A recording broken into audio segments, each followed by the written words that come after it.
or special law or federal grant and aid requirement. The purpose is to review and consider the release of executive session minutes. And I declare that So moved. executive session is necessary. So moved. Second. Moved. Seconded by Mr. Geiger. Is Dawn bringing us computers, Mark, for the regular meeting? I Or? totally forgot to get the computers. Let- That's my fault. Don is leaving. Dawn's not here, I Care. apologize. You just have, Yeah, no, I knew about No, that. am I doing I minutes saw her or here is 3 Dawn minutes doing ago. Don will do the minutes of this meeting. Okay. Because it's televised. Yep. Well, maybe not the executive session, but That's you the can do one I was executive going session minutes, that would be great. And then Dawn said she'd capture the regular meeting. Okay. Did you say she's leaving? Huh? We're live right now, Are so we we need live? to get into Yes, executive exactly. session. So I've made a motion to enter into executive session. Been moved and seconded. All those in favor, roll call vote, please. Pine, aye. Manugie and I. Peace, aye. Geiger, aye. All right, we're now in Who executive. seconded? You did. Okay. We're now in executive session.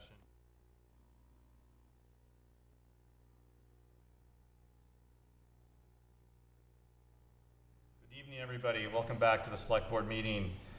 We've just exited an executive session where we handled some minutes. Now we will review the agenda. We are in the second floor meeting room on Monday, April 22nd, 2019. We will have this review followed by public comment period and announcements. And then in the town manager's report, we will have the consider ratifying, actually, we will not handle the first item tonight. That will be tabled. We will consider ratifying the town manager's appointment of Madeline Gorham as camp counselor and Alexander Powers to the golf staff at the Groton Country Club. Consider approving a one-day beer and wine license for the First Parish Church for storytelling night on Saturday, May 11th, 2019, from 7 p.m. to 10 p.m. Consider approving a one-day blank and wine license. I suppose that's beer and wine license for Groton neighbors for a potluck dinner for members on Sunday, June 22nd, 2019, from 5 p.m. to 7 p.m. Clearly, I did a great job reviewing this and approving it. As did I. Consider approving and authorizing the town manager to sign a new memorandum of understanding with Verizon of New England. Consider approving the annual fuel storage permits. Consider the town's right of first refusal on 523 Martins Pond Road. Review and approve the proposed charge of the Prescott School Lease Oversight Committee. Review and discuss bids for the DPW garage and library roof. Consider taking positions on the town meeting warrant articles for the projects. Discuss town council, renew current council services, or consider a change. Approve the article assignments for the 2019 Springtown meeting. We'll have an update from the town manager on the Prescott sprinkler bid. At 7:15, our police chief will have a meeting with us to discuss parking at Groton Place. On other business, we will consider ratifying the town manager's contract renewal. We have an ongoing issues list. We also have an item under others business to an Arbor Day proclamation, which we will take up and consider, which is last minute entry. And then we have select board liaison reports. We don't have any minutes tonight. And then following the regular session, we will enter a second, possibly two executive sessions, perhaps to consider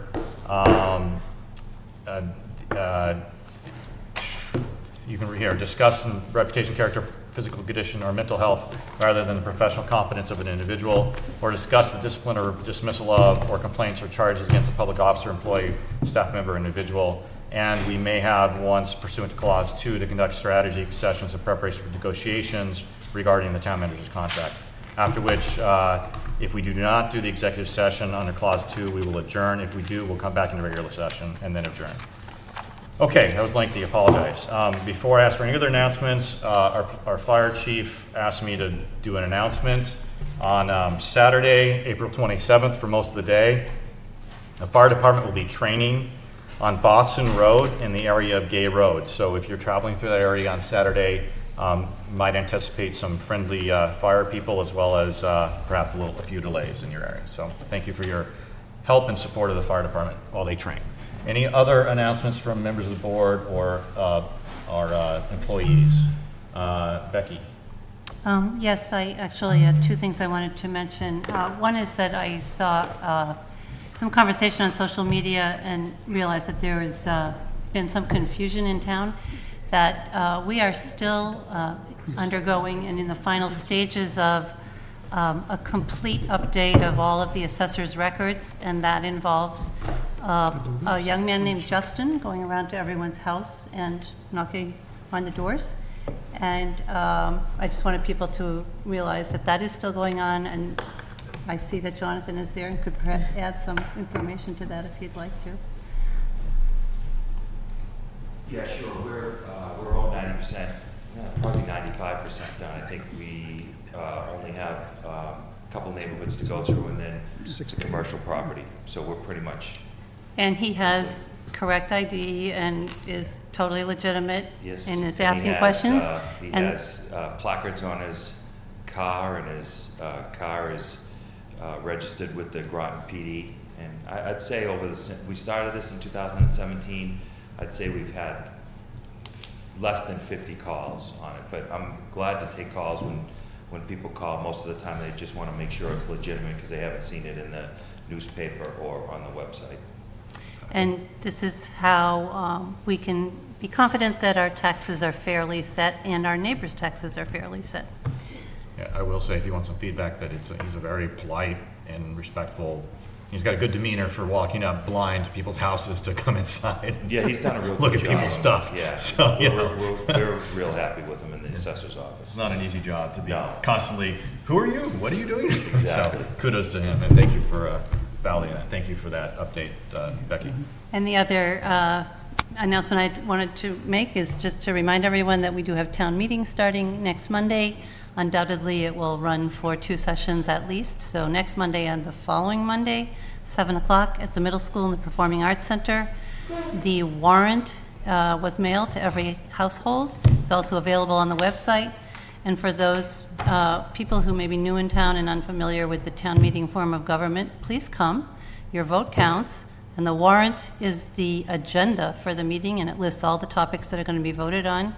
And we will be making important decisions. This is how your taxes get set.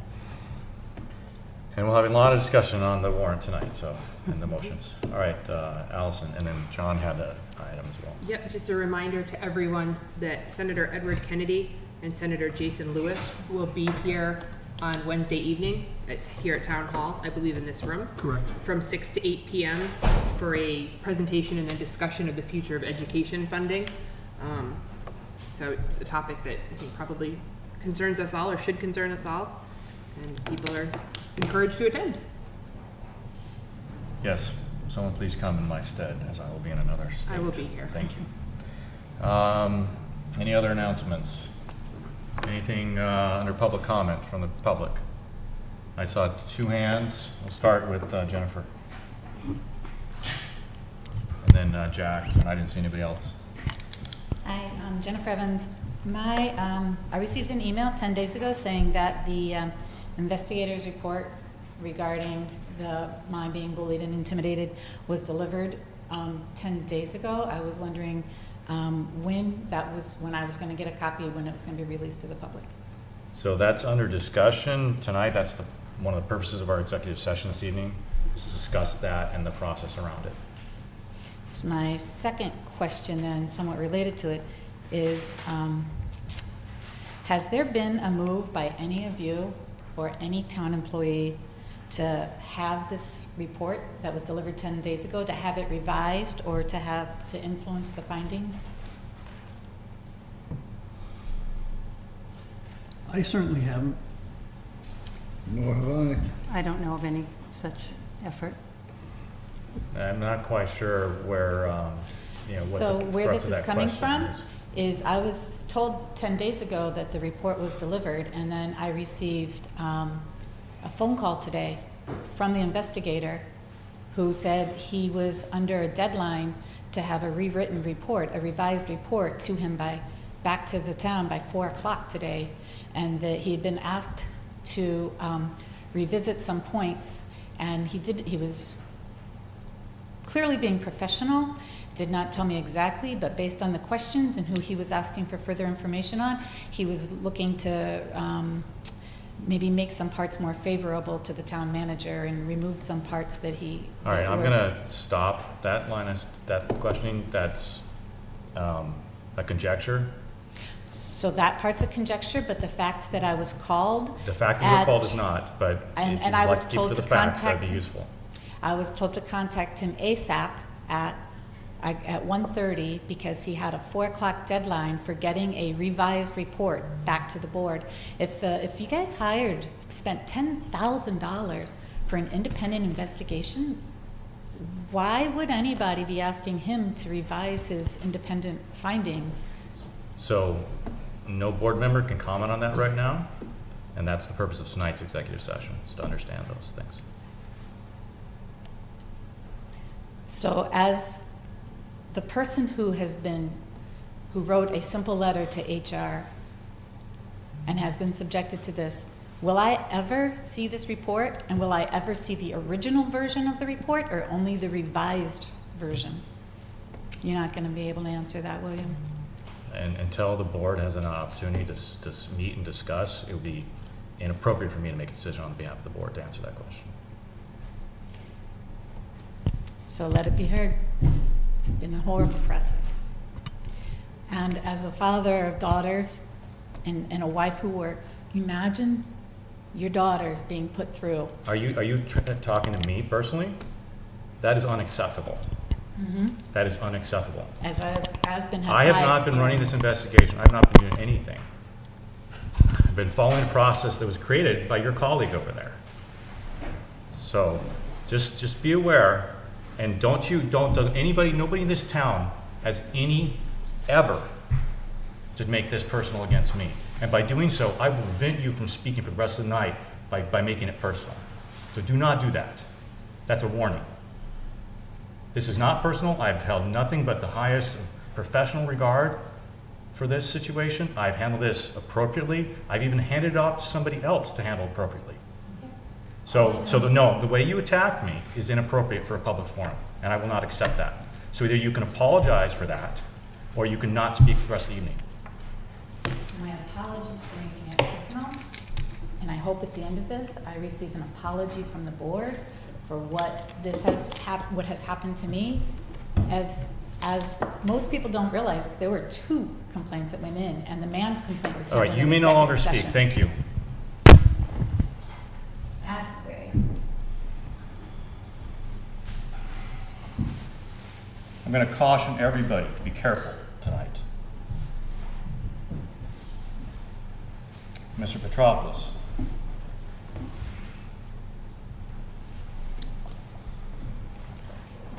Thank you. I heard and understand your caution.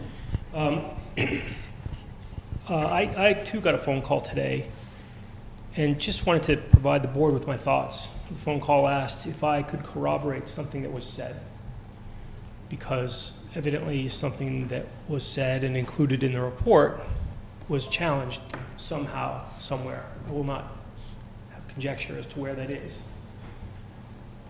But I want to point out to the board that if you hire an independent investigator because you want an independent report, and then you allow internally some entity, I don't know who, to review the report and suggest that some things might not be true, and hold that investigator to a new standard for what he or she believes should be in the report, then you have effectively shoved aside the qualifications of the investigator you hired and are now creating new qualifications for the investigator, holding the investigator to new standards.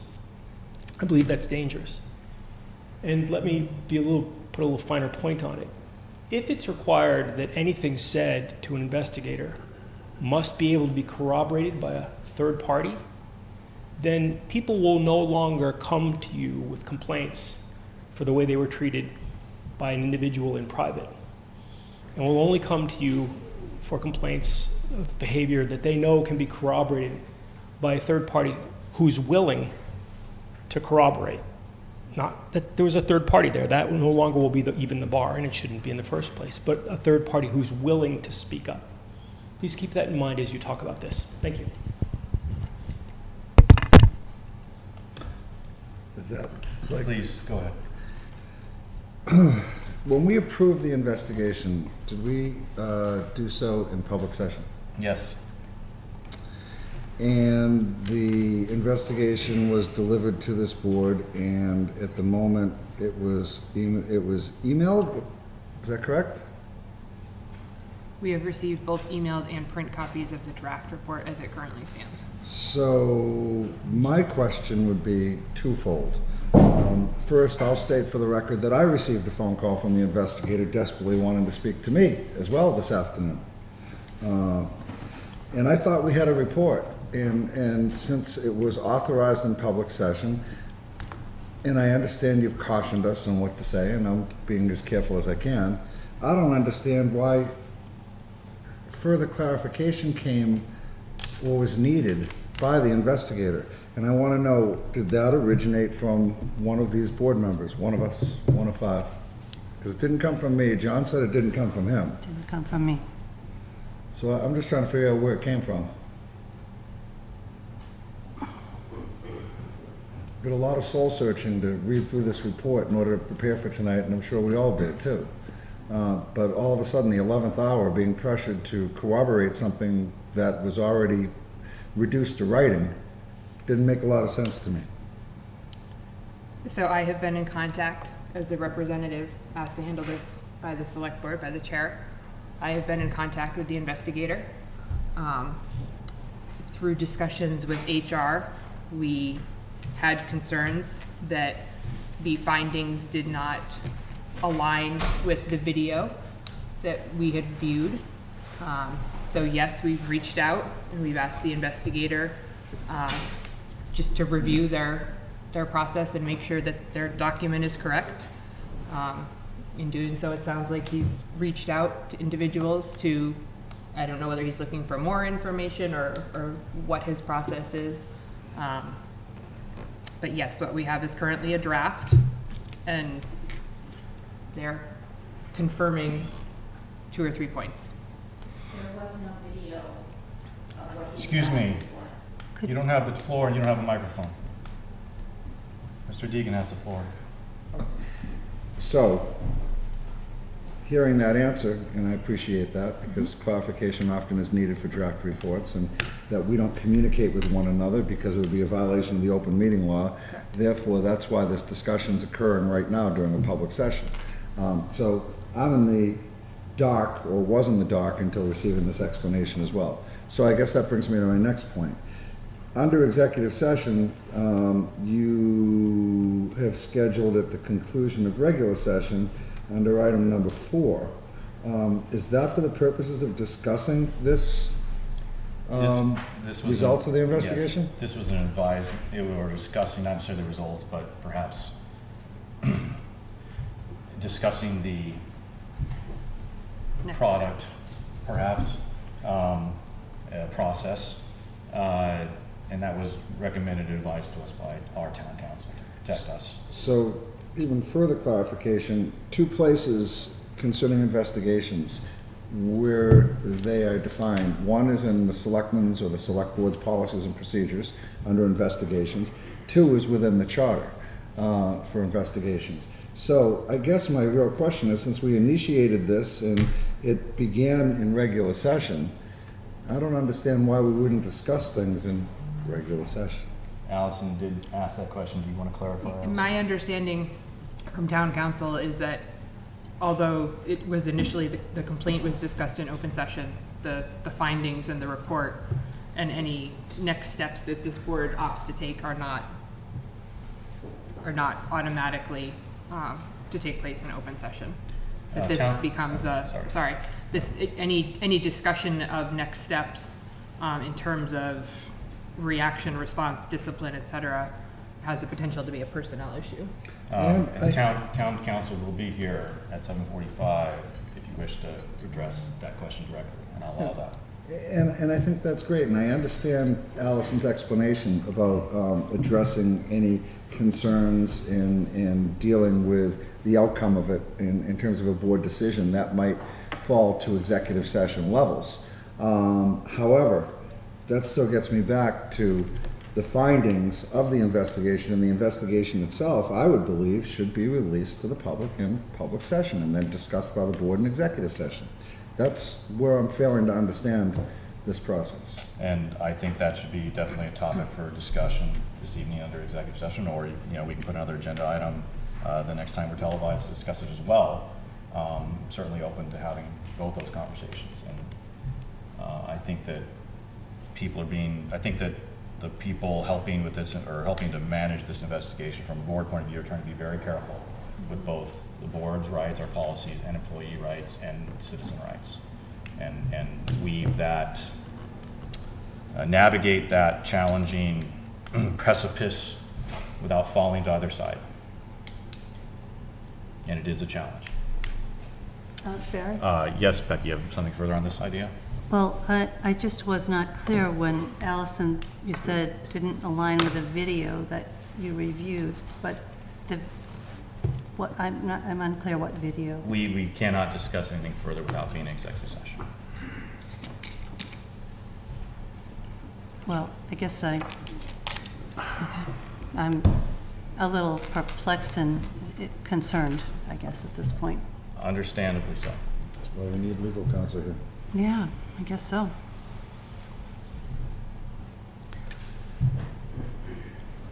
You have something to add that hasn't been said already, Mr. Petropoulos, please? Respectfully and appreciative of the fact that this is not a scheduled item nor up for debate. This is a comment period. But I want to point out that I believe the point of having an independent investigator was to remove all the matters of this from the employees of the town and even from the board itself, and to put this in the hands of a private investigator. I think you should perhaps consider the implications for independence when an employee of the town who reports directly to the person being investigated, whose salary and compensation and reviews are all done by that person, is allowed to then look at that report and ask for more information. I'll leave it at that. So I think that begs questions not in evidence here, and that may be a conjecture, supposition. Nobody said that happened. Nobody said that that's exactly what occurred. So HR. I appreciate that statement. No, she said she had a discussion. She did not say who brought up those ideas, who brought up that comments. Let's leave facts on the table. Okay, This conversation item is now done. We're no longer discussing this item. We're moving on. Does anybody else have any other public comments or discussion? Seeing none, we'll move to the town manager report. Thank you. Mr. Chairman, it's past 7:15. I move to the 7:15 agenda item. Thank you. Ask Chief Luke to come to the table. If you go into your packets, go to page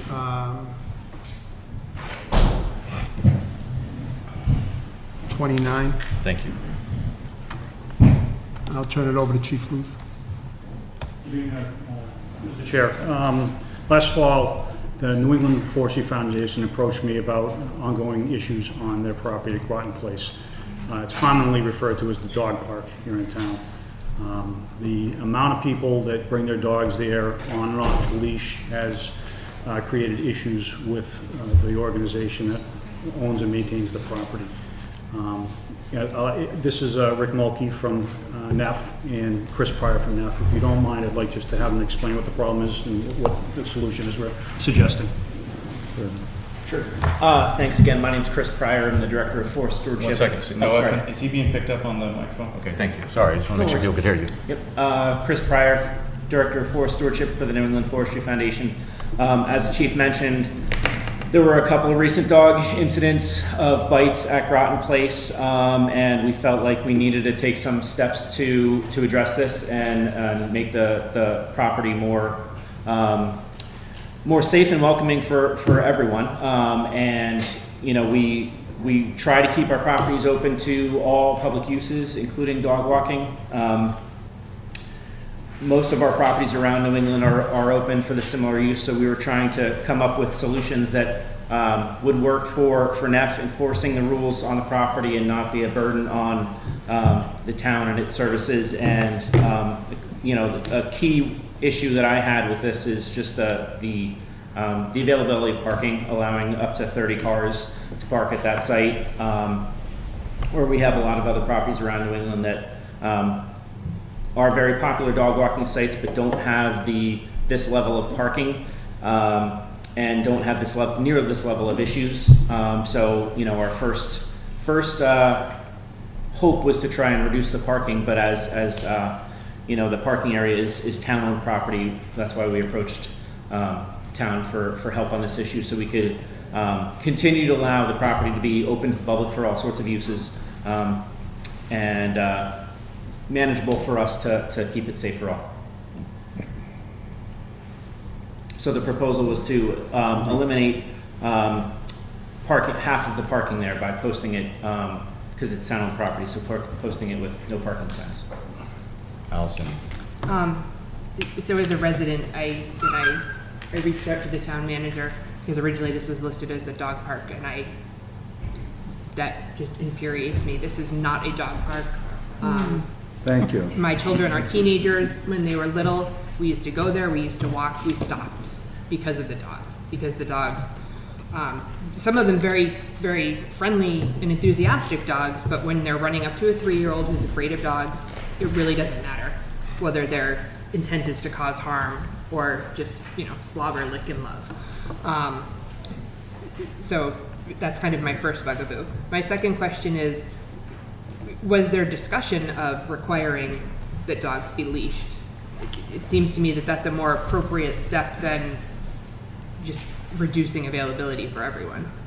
There's been a discussion about a lot of topics. The challenge with that is enforcement from our side of things. And as it's been open to this use for so long, and we already spend a lot of money and Rick's time there enforcing the rules as we do and trying to care for the property, it would be, I'd say, virtually impossible for us to be there to enforce that rule. So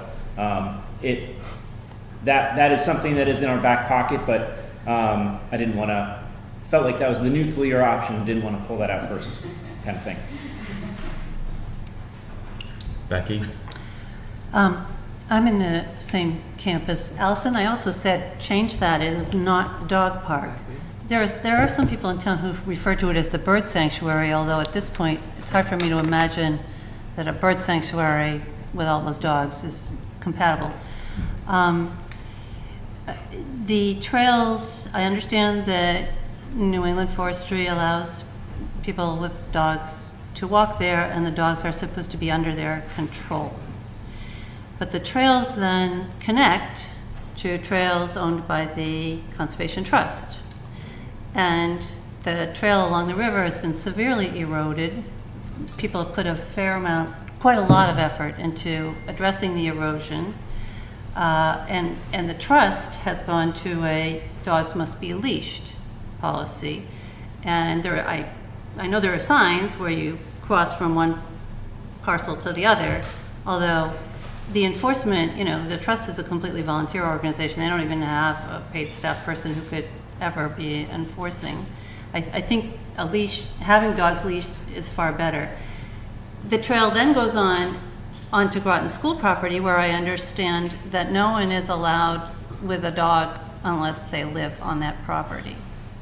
So I guess I would just also encourage you to continue to monitor what's happening there.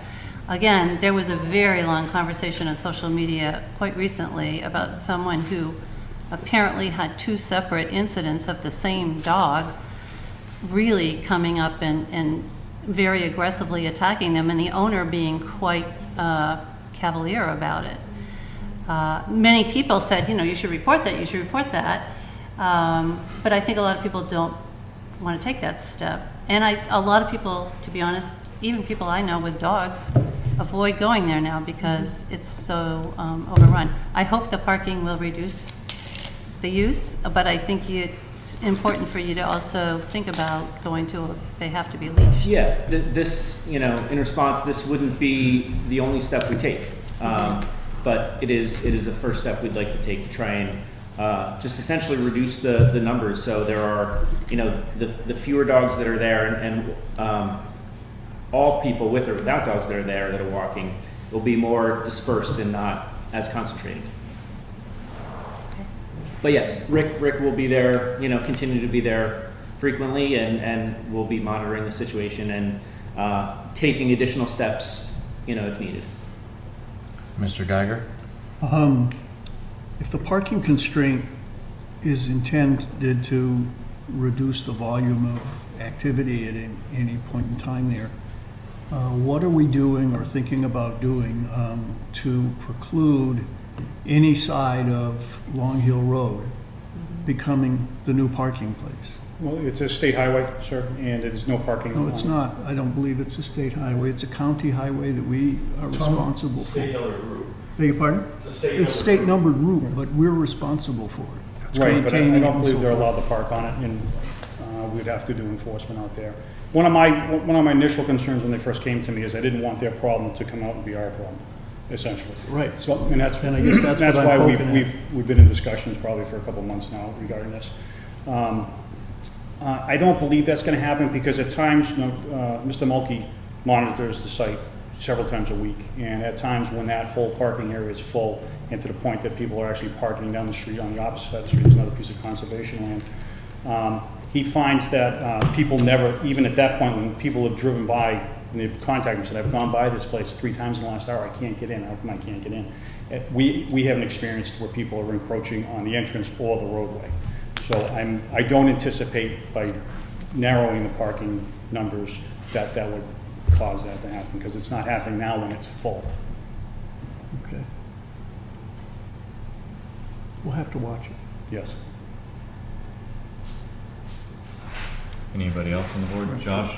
So, should we allow this to occur, obviously along one side of the road as proposed in the drawing, and that would be the Long Hill Road side of the old abandoned roadway, I would presume. How do you propose to enforce those no parking signs? With citations, And what's a ticket gonna cost? $15. Thank you.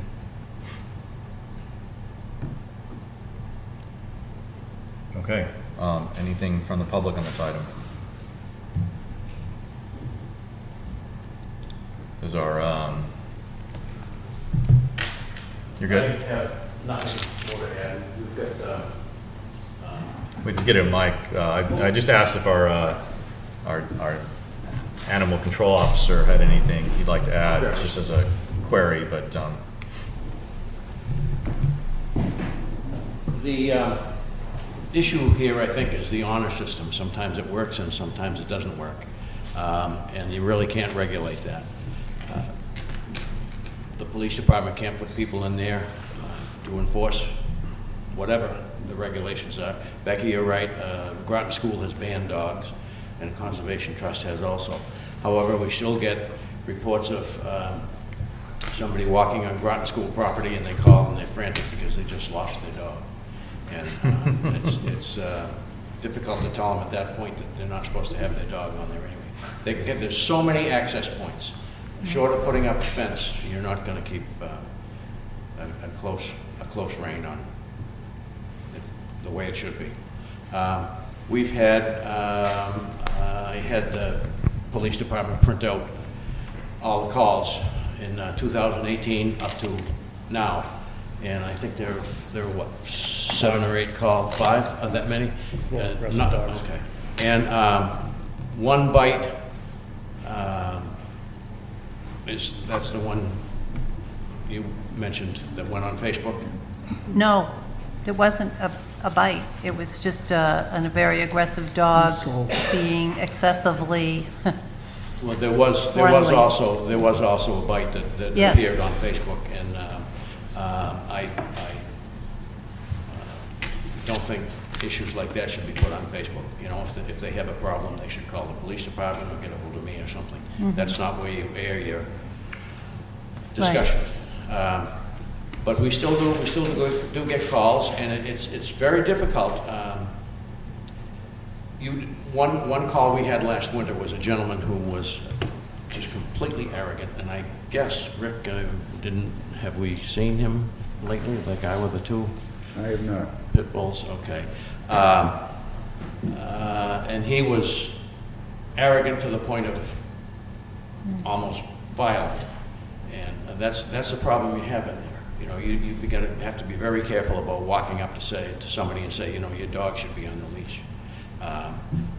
You're not on the road, there's no protection, there's no rules out there actually, civil rules, so you have to be careful. And again, people going in there should respect the fact that it's a beautiful piece of property and there are not that many of them around. So it's, I think whatever effort NEP wants to make, I think it's a good idea. Thank you, George. Appreciate that insight. John? I support taking the step, but I think it behooves all of us to continue thinking about what we would do next if this step doesn't bring the calm that we're hoping it will. Because we're going to have to deal with this one way or another. We just can't, when we change it, but if we get the same situation, we just can't keep kicking that down the road. So I think it would be great once it's done and in place and it's had some time to observe it, that we get a report back saying how effective or ineffective, which I hope isn't the case. It is to what we're trying to do. What would be a reasonable time for that? I don't know, you probably know better than us. I'd say 90 days or, but then we get into summer. When would we plan on, I would say when June are you planning on 30th, doing 2020. it? Like tomorrow? At least. Well, as soon as Tom and I can get together to get it signed. So how long do you think it'll take to get the signs up to do this if the board votes to do it Well, tonight? it depends if I have it in stock, but in a week or so. But So 90 days from the point that the signs are installed? Yeah. I think that's a reasonable, and if it turns out we don't have enough information yet to make conclusions, well, we can extend it 30 days, 60 days more if we need to. Josh, then Let's I'll. check in again. I was thinking along the lines that John was thinking to, when a motion is made to do this on a trial basis through June 30th of 2020, that would give you approximately 14 months to see how this works. If you still have issues there, because a lot of people who don't own dogs, like me, that go there and want to be able to walk around and enjoy the rhododendrons and the various aspects of the property that are in there. And just because there's a lot of dogs going there, I don't want to be precluded from parking my F-350 dually in there when I can't fit because there's no parking. So I think that we should do this on a trial basis, and if this isn't working, maybe revisit your leash laws, the ability for NEF to allow dogs on the property, which would be a shame if you didn't after all these years. However, that said, I can't do this on a permanent basis, but I think 90 days is an awfully short window to assess the effectiveness of this. So if we would offer a motion, I would like to suggest June 30th, 2020, and approve this on a temporary basis. Why don't you make the motion? Is that a motion? I will offer a motion. In such case, I said, let's see, consistent with Article 4 of the Town of Groton Traffic Rules and Regulations, and per Chief Ruth's recommendation, that this board authorize a no parking zone on a temporary basis to be reviewed on June 30th or by June 30th, 2020 along the Long Hill Road side of the abandoned roadbed in front of Groton Place. It's been moved.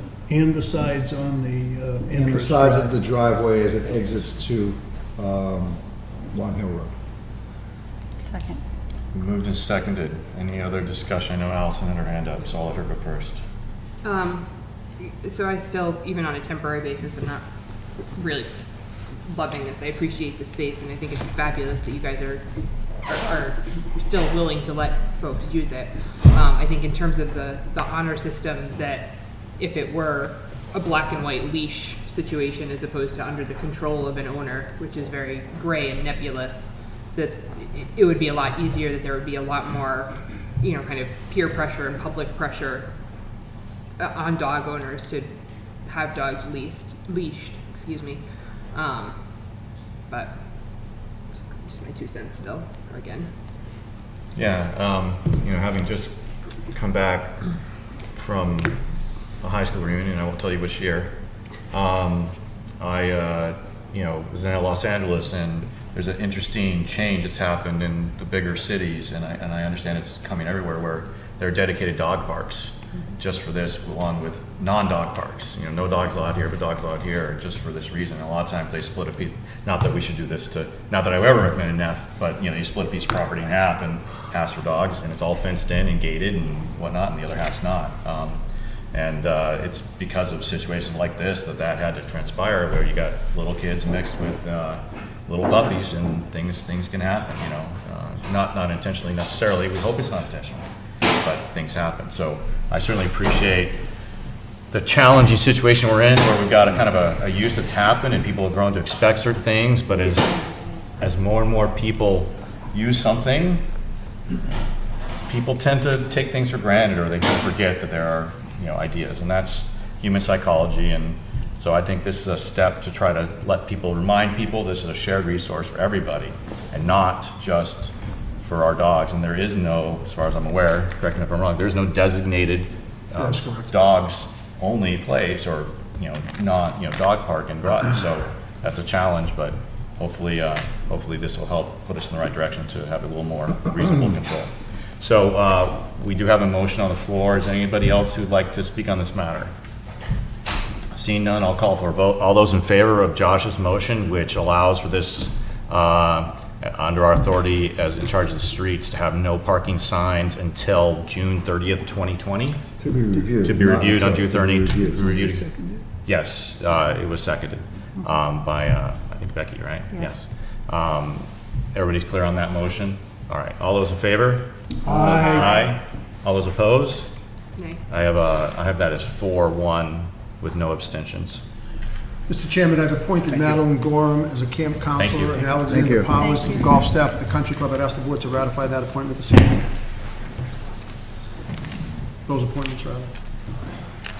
These are summer appointments? Seasonal appointments, Seasonal yes. appointments. So town manager is asking us to ratify his appointments, seasonal appointments, one as camp counselor and the other as part of the golf staff for the country club. So moved. Second. Been moved and seconded. Any further discussion? Anything from the public?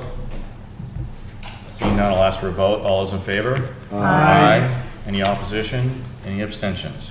I also heard that unanimous. Thank you. Mr. Chairman, I'd ask the board to approve a one-day beer and wine license for First Parish Church for storytelling night on Saturday, May 11th, from 7 to 10. So moved. So, second. It's been moved and seconded. Pine and then Manugian. And we have a question, Mr. Geiger. Please go ahead, Mr. Geiger. Is this adult storytelling? Yes. Yes. Yes, Mr. Geiger. Well, I want to be It's a good sure. question. Thank you. Yeah, I think what you mean to say is that will any minors be there should not be drinking? I believe that's Not even exactly sure what they it said. should be there.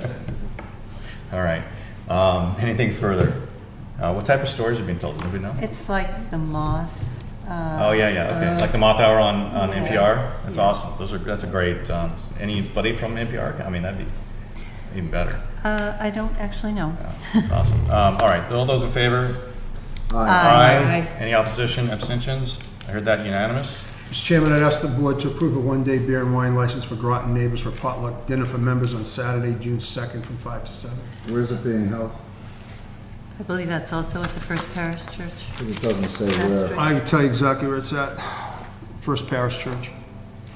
I move that we approve a one-day beer, I'm sorry, just a wine license. So Yeah, it's beer- Beer and wine license. It's Beer Lincoln and wine. That's a A typo. one-day beer and wine license for the Groton neighbors for a potluck dinner for members only to be held at the First Parish Church on Sunday, June 2nd, 2019, from 5 p.m. to 7 p.m. Second. It's moved and seconded. Is there anybody, any further discussion? Just pointing out that both licenses identify First Parish Church vestry. Thanks, John. Any discussion, anything from the public? All those in favor? Aye. Any opposition, abstentions? All right, I heard that one unanimous also. Allison, I yes? just want to offer appreciation for both of these applicants, that they have gotten us these Well in advance of their events. It's always awkward when we're being asked to approve something like this 2 days before a posted event. So thank you very much for your Or one day notice. after. Or one day I after, love that too. or the afternoon of, We only need one. if I recall one incident. Mr. Chairman, Verizon has decided it no longer Thanks. wants to maintain the fiber optic lines that connect the various town buildings to the studio at the high school for broadcasting. They want to go to a so-called PegNet system and install new equipment in our various buildings that will allow for broadcasting over the internet. In order to do this, we need to negotiate an MOU with them. The Cable Committee and I met with them several times. We talked about potential mitigation for it. Some of the mitigation, they authorized, some of the mitigation they did not. We were asking them, we were hoping that they would extend or expand the license for another 5 years. As part of this, they wanted to stick to the current license agreement that they have with the town right now. But they will insure and warranty the new PegNet systems through the end of the contract, the current agreement, which is up in 4 years, I believe. So this here, I mean, Barry, you probably understand it. I have no idea what it means, but my IT director tells me it makes a lot of sense. So I'm asking the board to authorize me to sign the new MOU with Verizon, authorizing this change in the way we broadcast. We feel comfortable and confident, it's been tested, that nobody will even know that we made this change. Yeah, it does make sense from a network topology point of view. My only challenge is, we're kind of going over the top instead of having dedicated lines for this. And I'm going to trust that cable will notify us if there are any bandwidth issues. They will. From going over the top, because most of the times when this is happening, we don't have to worry about it. But I could see that there could be a burst in traffic if we get multiple things going on at the same time. Allison, you had a question? I do. So like Mark, I'm struggling to understand the vast majority of this. My concern is that I know the schools struggle with bandwidth in and out of the various buildings on the FiOS system. Does this have any impact on that? Is this the first step toward Verizon service to the schools potentially degrading further? Have the schools been... My understanding, also, that's a great question, because we did talk about that, is this will have no impact on that these are dedicated lines, I wish I could explain this. Call it a VPN tunnel if you want to, dedicated tunnel. It's dedicated VPN tunnel specifically for this, so will not impact the school. That was my understanding. Although the middle school is mentioned in this drawing. The middle school is, she's talking about the high school. I'm talking about all the schools. All the schools. All of the But schools this is currently for- have capacity issues. Yeah, no, but this is a dedicated VPN line for cable, for this Yeah. process. I mean, kind of calling it a VPN line dedicated is a strange misnomer, and hopefully no network engineers will yell at us for saying that. Conceptually, it I'm works. fond of you, but a dedicated VPN line doesn't make this any clearer to me. Yeah, no, that's what I'm saying. That's what I'm saying, right? So So I it guess shouldn't my have question any is- impact on any of the destinations that aren't involved in network topology. Correct. Which is the library, the town hall, the middle school, the senior center. You could have an impact, and this is just speaking metaphorically, theoretically, potentially.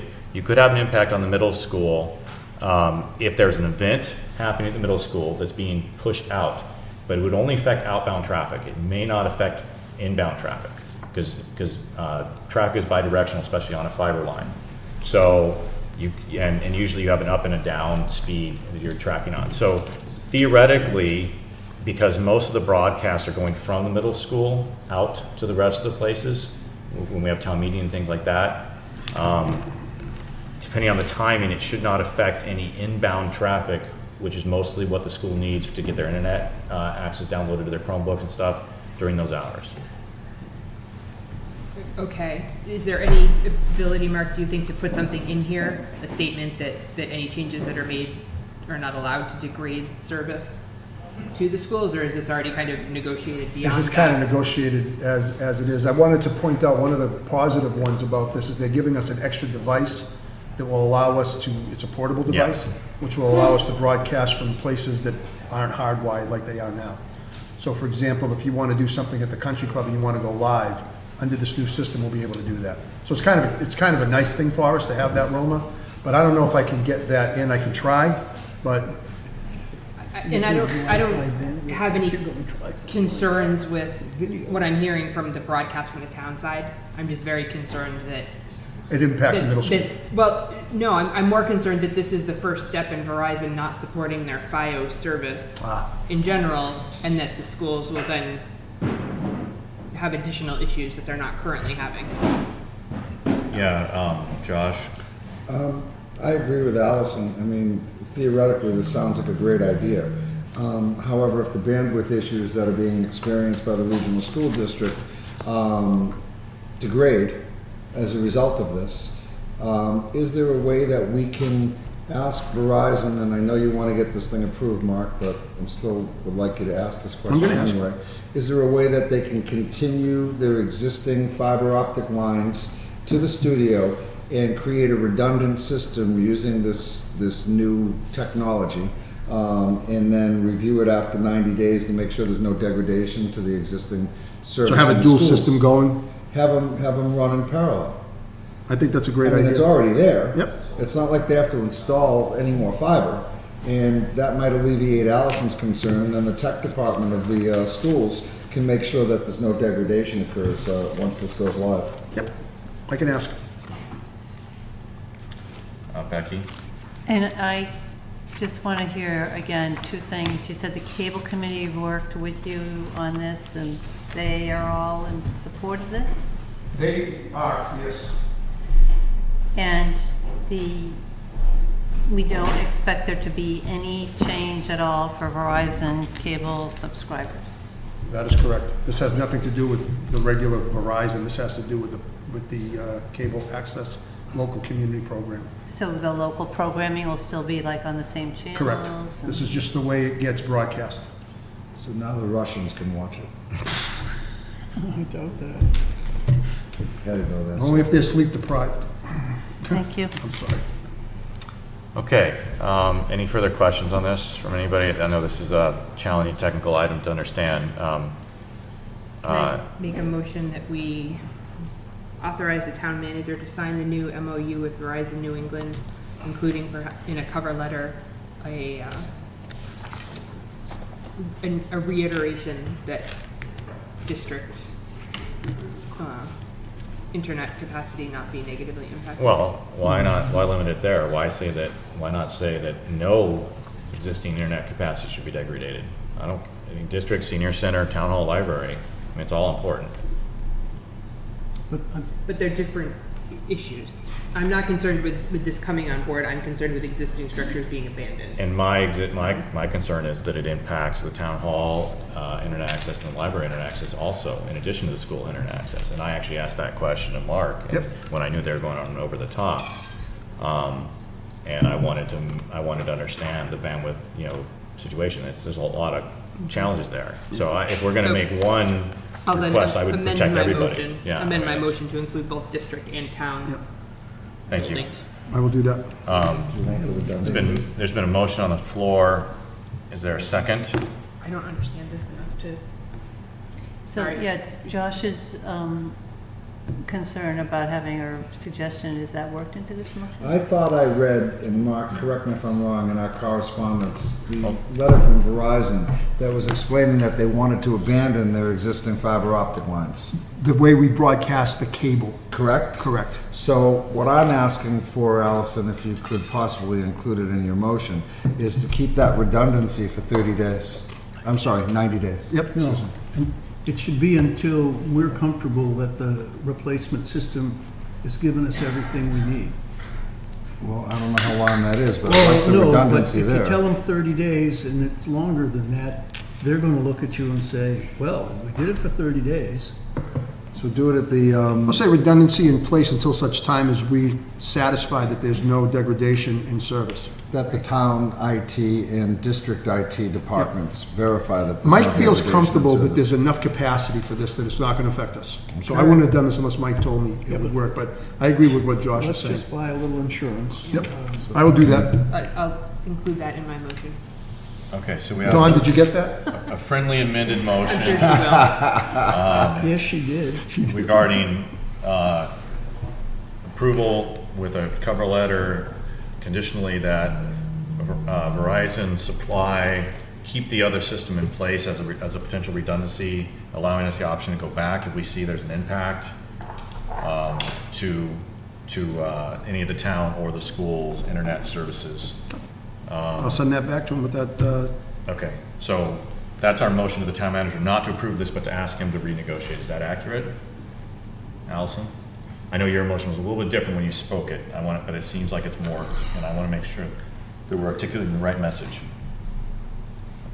I thought Allison said to approve it. She did, Put that down. and I heard, what I hear here might require renegotiation, Oh, I got you. right? Because we're changing the terms of what they've offered, and that to me doesn't sound like we could put whatever we want on a letter in front, but if we've agreed to a contract, we've agreed to a contract. So Good point. We have no Can you background. just bring it back? Oh, I'll bring it back after I talk to him about this. So- why don't I do that? Did you Allison, you want to withdraw, withdraw your motion? I'll withdraw my motion. Thank you. So essentially, I want to determine and get assurances that A, there won't be any degradation, and B, we want to keep them up simultaneously until such time as we're comfortable that there is no degradation. But More to the I guess point I'd that- frame it differently. I don't want them to remove the lines and remove the access to those until we're certain that we don't need them and want to keep them. So it's really, the test is until we're certain that there isn't a degradation and that we're getting the same level of availability Yeah. in terms of backups and so forth that we have now. Okay. Typically, a private company would require a simultaneous POC to happen, where they ran this PEG network, and then they had their other one sitting there waiting in case there was a problem. They wouldn't terminate the old one, especially if it benefits the vendor. They wouldn't terminate it until they were satisfied that the lower cost of the vendor project was going to give them the services they wanted.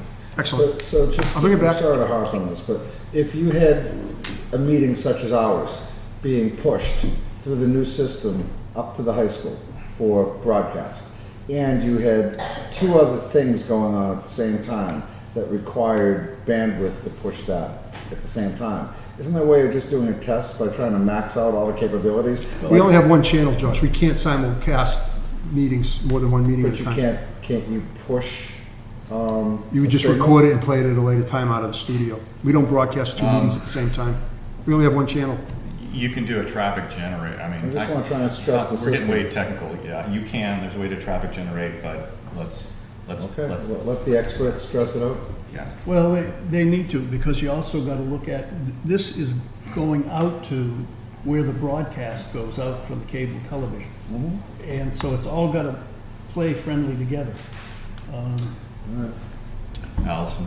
Mark, if board members are comfortable, can you also reach out to the district and discuss this with Luke Callahan and get make sure that they have the same comfort level that Mike does with the whole setup? And Gee, they may have dedicated lines, I don't know. I don't know, Yeah, I but thought the school was. I think the school should be included as a partner in this conversation. All right, I'll bring this back after town meeting. Thank you. Thank you, board, I appreciate it. Good input. If you go to page 14 of your packet, you'll see a list of the annual fuel storage permit renewals. This is usually, we're running into town meeting trying to get these approved, so I'm very excited that we're ahead of the game now. But basically, we have Deluxe Corp.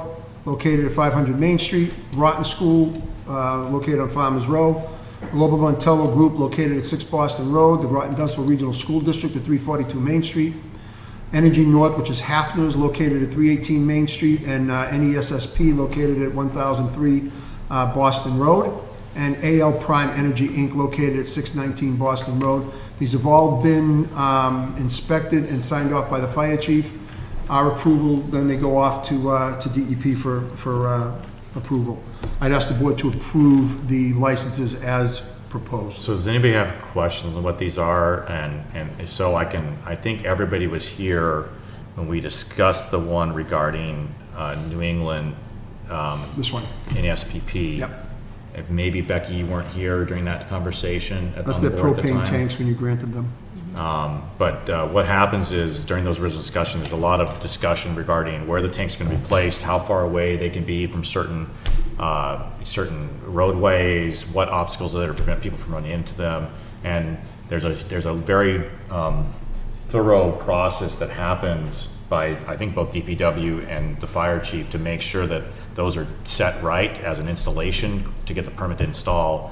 And then the reason we renew these is to make sure that those cautions are continually being monitored, yearly, and the chief has to sign off to allow these to move forward to get renewed. So may I just ask? Yes, please, So yeah. they're all above-ground tanks? No, these No. are underground. These are all storage underground tanks. tanks? Okay, and they have to be, by state law, inspected every year? Annually, in by the order to fire get chief. Permit, Yeah. permit has to be renewed every year? Yep. So when you say license to expire April 30th, 2020, that's the one we're going to approve tonight, is that correct? That is correct. Yes, the current license expires April 30th, 2019. All of And, them. I'm sorry, you probably just said it and I spaced out. What's Global Montello Group? 6 Boston Road, That's the old Mike's Mobile. okay. Yes, Allison, then Josh. Just own the franchise. So I'm just wondering, what is the inspection process once they're, is it I- the same every year? Yeah, Is it, I'd have to ask the fire chief to come in and tell you what he does for the inspection, but he signs off on this before it can come to you. okay. Yeah, if at some point, I'm not gonna hold this up, but if at some point you can give us an understanding of what Oh, those underground Tom Delaney might inspections- know the answer. Well, DEP has their own set of regulations. They have to do tank testing and all sorts of other things for these before they even can get to the fire chief. So that's one of the biggest things for all the underground monitoring. And is that done annually though, or? Those are mostly done annually. We went to above ground tanks, and that was a cost that we were able to get rid of, but there was an annual test or biannually, one of the two. There's also like the requirements for underground tank are ridiculous. The thickness and the Double wall. double wall yeah, and corrosion type. I remember protection. with New England, it was quite an extensive Absolutely. protection list, right? But where some of these are 15, 16 Yeah. years old. Yeah. My concern They is- are is inspected changing. annually Yeah. in order for you to grant this license. Actually, I think pretty much all of them, I bet they're all within, they've all been replaced within probably the last 5 or 6 years. That's what I was They're all, thinking. Most of these are all fairly new tanks. They keep ripping them up and replacing them. Yeah, these are when we originally granted a license. It doesn't mean that the tank is that old. That's a little Can we confusing. get, again, not to hold this up, but can we get more information and a better understanding? Or at least can I? Josh, you have a comment? Well, yeah, one comment and then one request. So, looking at these companies and whatnot, there's two organizations that are jumping out that aren't on this list that I'm wondering why. One of them would be the town of Groton for the DPW facility. Our tank is above ground, these are underground permits. So then you've answered my second question for the other one, okay? And then when a motion is read, if you could do 1 through 6 as one Oh, motion. and yes, I'm 7 sorry, as a Josh. separate motion, please? I'd ask the board to approve Deluxe, Groton School, Global Montello, Groton Dunstable, Energy North, and NESSP. So moved. Second. It's been moved by Allison, seconded by Becky. Any other discussion regarding these 6 below-ground licenses? Fuel storage licenses. Seeing none, a call for vote. All those in favor? Aye.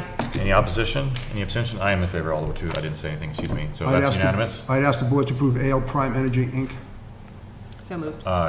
Second. Josh, John Geiger, you have a question on this one? What makes AL Prime Energy different from the others? since- Josh will explain it right now. In my belief, it was a non-conforming lot of record that never should have been approved for development in the first place. Carolyn remembers this very well.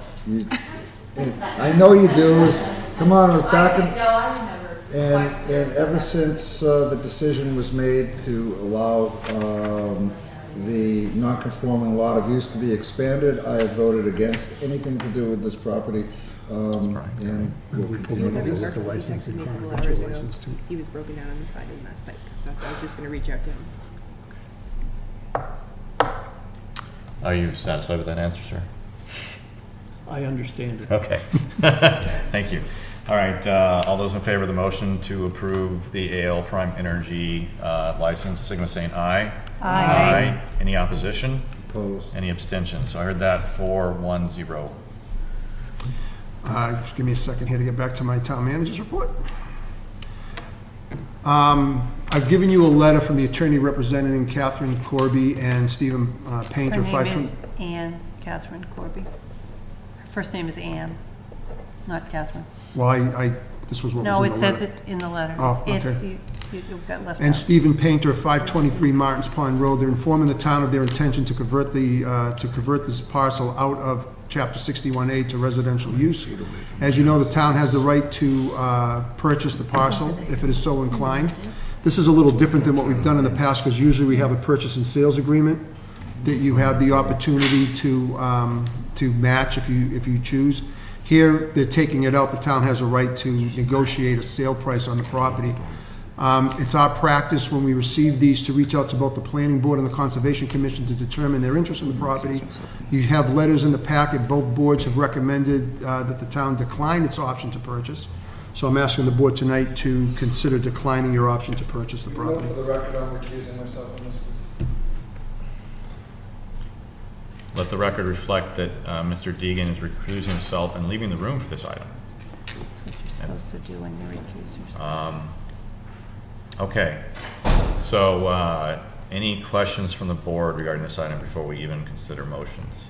Does everybody understand what's going on here with this request, Chapter 61A? I think this is what, the third 61A issue we've handled this fiscal year? The select board year, if you will. They've calculated out, for the board's information, they've calculated out the rollback taxes. It's about, what, $9,000? Stephen, do you, I don't remember, was it It's 8,000. 8,000 change? Yeah, Okay. that was my phone and my camera. So that will be paid to the town to take it out once the town declines its option to purchase, or even if the town decides to purchase it, they owe the rollback taxes. Right, because it comes out of 61A, and Correct. there's a hit for Correct. that, if Yep. you will. Well, because when it was in 61A, they were paying a lower Exactly. tax Low rate. tax rate. So they have to pay the rollback tax on that for the last 5 years, I believe. Okay, does any board member wish to contest the statement of the planning board, the conservation commission, as to whether or not we should actually enter into negotiations on this property? Becky? Well, I don't wish to contest it, no. I was just going to say, I'm familiar with this property, and I am not surprised that the Planning Board and the Conservation Commission chose not to recommend purchase. It's lovely property, but as its value for the town as conservation land, I think, is not the highest. Why do you think that? Not to put you on the spot as a conservationist, but Will in part the location and access, presumably if the town and the Conservation Commission are buying land, we often want it to be available to the public. And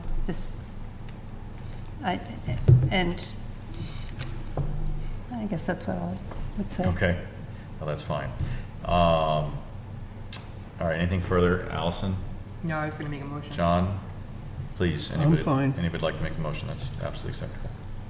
So I need help with the wording on the motion, because I'm not sure, but I will move that the select board, Decline its right of first is refusal on the that what property. we Yeah. decline That's the the right motion. of first refusal? Yep. On this parcel. It's been a motion to decline the right of first refusal on this property that's coming out of 61A. Is there a second? I'll second. Been moved and seconded. Is there any other discussion from anybody, any member of the board or this motion? Anybody in the public wish to make a statement regarding this item? No reports from Concom or anything like that. And thank you, Jonathan, for your input. Appreciate that number. Okay, so we're talking about $9,000 here. All those in favor? Aye. Aye. Any Aye. opposition? And Mr. Deegan has recused himself, so it's not even considered under this vote. And let me Sorry. just clarify what your comment there about we're talking about I'm- 9,000 has nothing to I do with appreciate what we that. might actually need to pay if we were going to take up the right of first refusal. Absolutely. No, that's the assessor's income is what we'll get from the taxes. 8,000. The dollar value might be much more significantly higher, and that's not something the town wishes to get into. Do you have a comment about the vote that just took place? I have a So question. we just need you to grab the My microphone. name is Steve Painter. We need you to grab the microphone so people at home can hear us, hear you. Oh, on the cable? Thank you. Hi, my name is Steve Painter. I live at 523, and I'm just wanted to ask when we would get a letter Tomorrow. confirm. Great, thanks.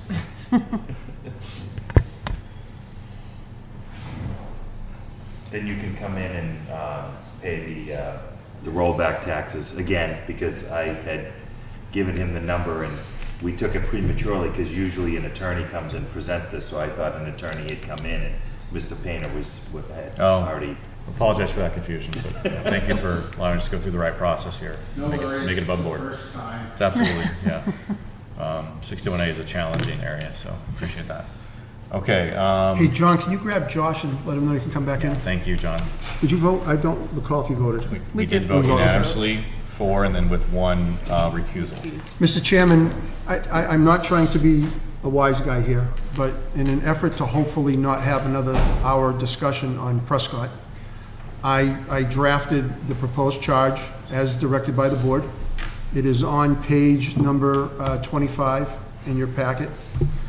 The board had voted that it would basically be a committee to oversee the lease of the Prescott School, and primarily the purpose is to look at the books at the end of the year. The board decided that they wanted to have a 3-member committee, a 5-member committee of that, and basically the makeup would be the town manager, a select board member, a FinCom member, and 2 members from the Prescott, Friends of Prescott. Friends of Prescott Board. I drafted the charge that basically what I did is I took the wording right out of the lease and put it in here in a summary form for the board to follow. Allison signed off on it, Bud signed off on it, I sent it off to the Friends of Prescott.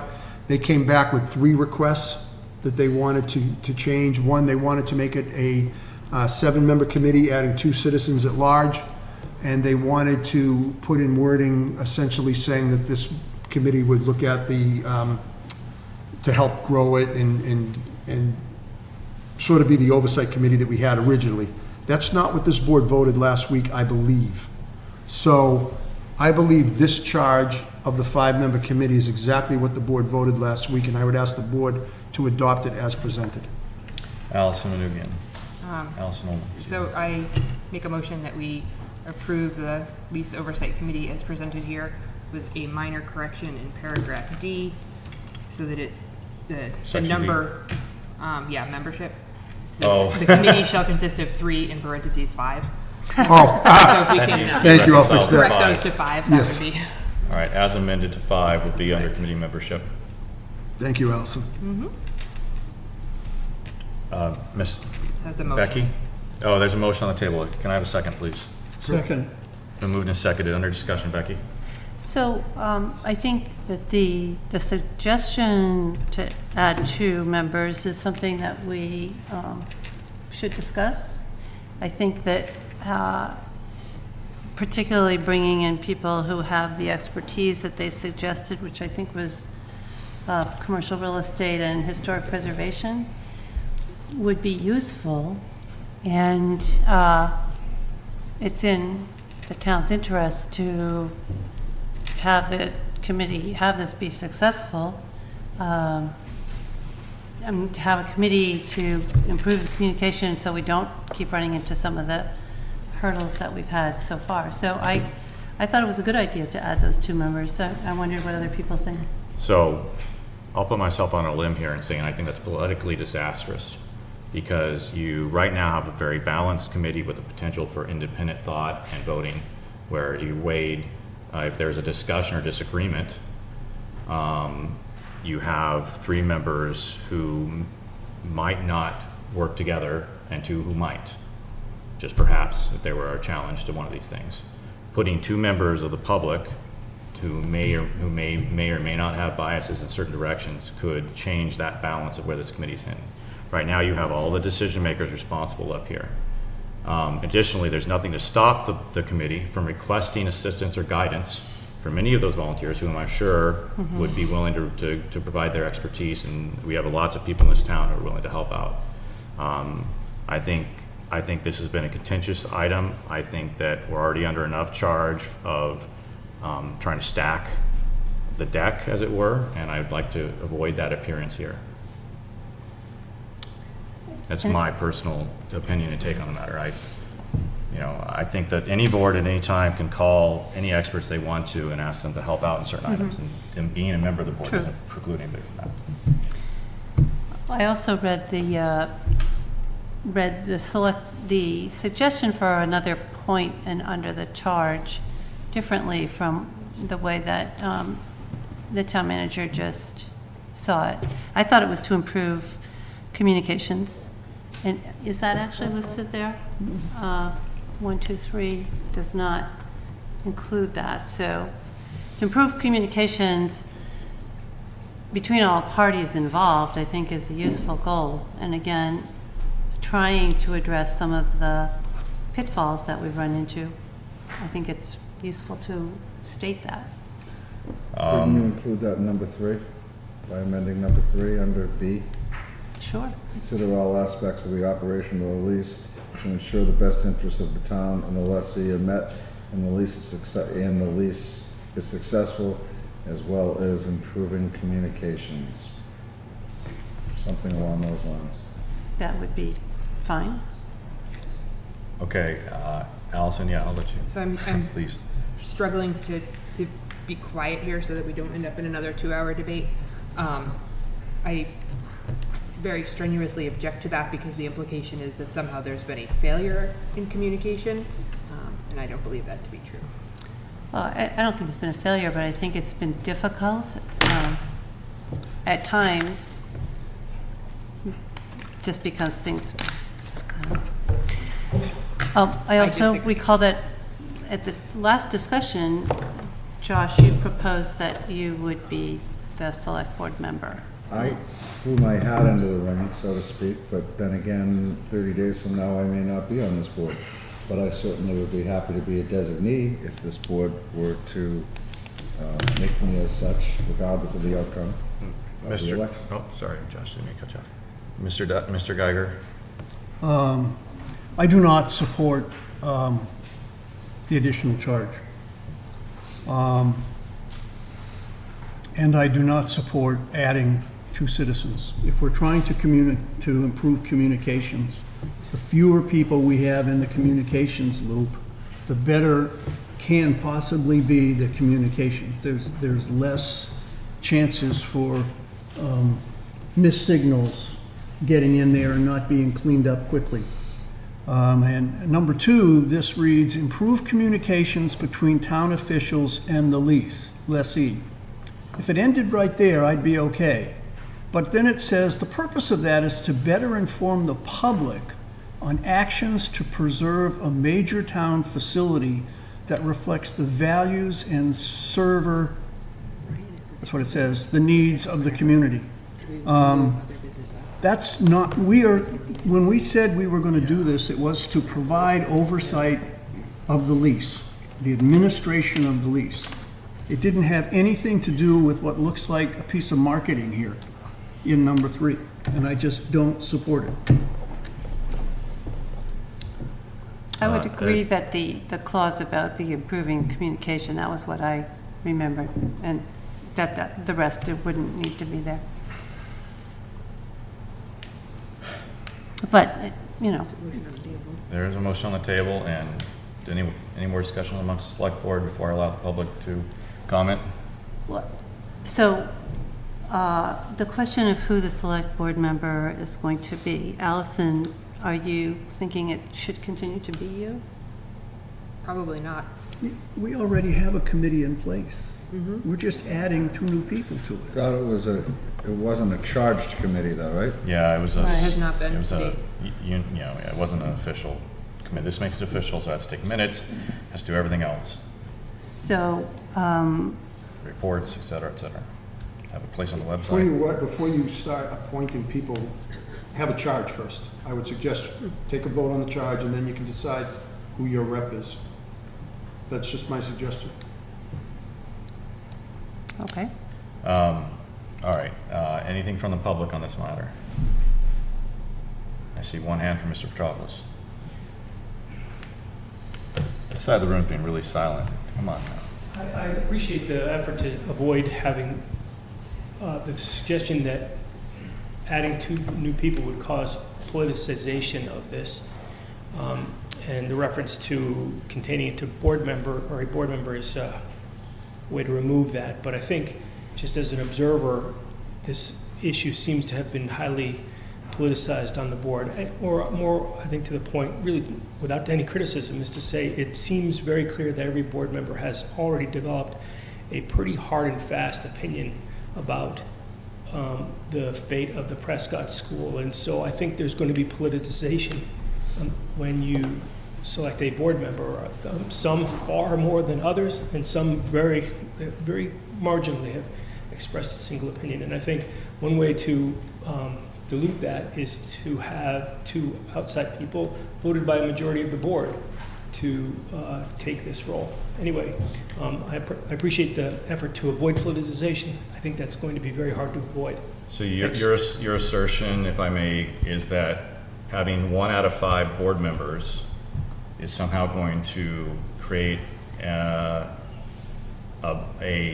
political bias on one side of the chain or another when the other 2 members are not board members, the other 2 non-Prescott members.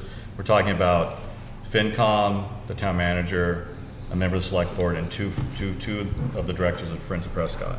So I'm not quite sure, yes, you could have a board member who has an opinion one or the other strongly or not strongly, as you clearly identify, and I completely concur that there are some board members who have expressed very strong opinions one way or the other, and there are some who are still on the fence, depending on the situation and what's happening, and trying to keep things, on the try and may try road.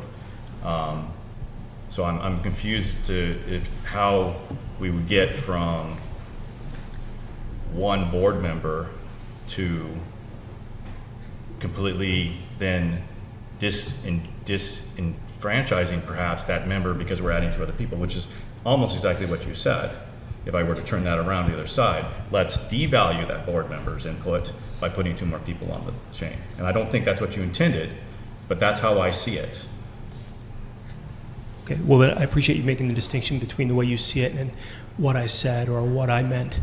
No, it's not what I meant. What I meant was that you could make the political aspect of this more neutral. You could neutralize that by allowing some amount of the public to participate in this. That's all. Appreciate that.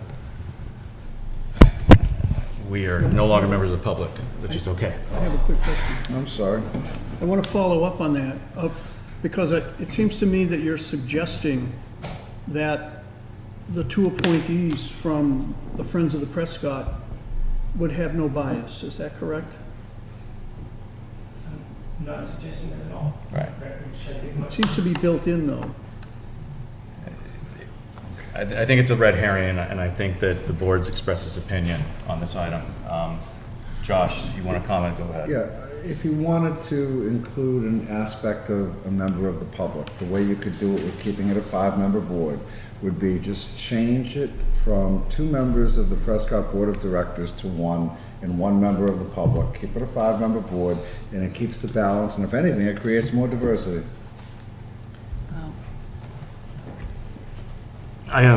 And I will put my other hat on and protect the Friends' interests. That I suspect they might object to that, but I won't speak for them. The sword cuts both ways. I certainly wouldn't wish to put them in that position, but I'll let them speak. So we have a motion on the We do have a motion on the table, and we are under discussion on that motion. The motion, may I be clear here? The motion is approve it as presented. That is correct. Yes. Correct. So I make sure I understand. Let's make sure we discuss all the alternatives under that motion, Yep, so that just making sure there's I understand what the motion is. questions or challenges of due process here, since that seems to be the topic of the day. Yes.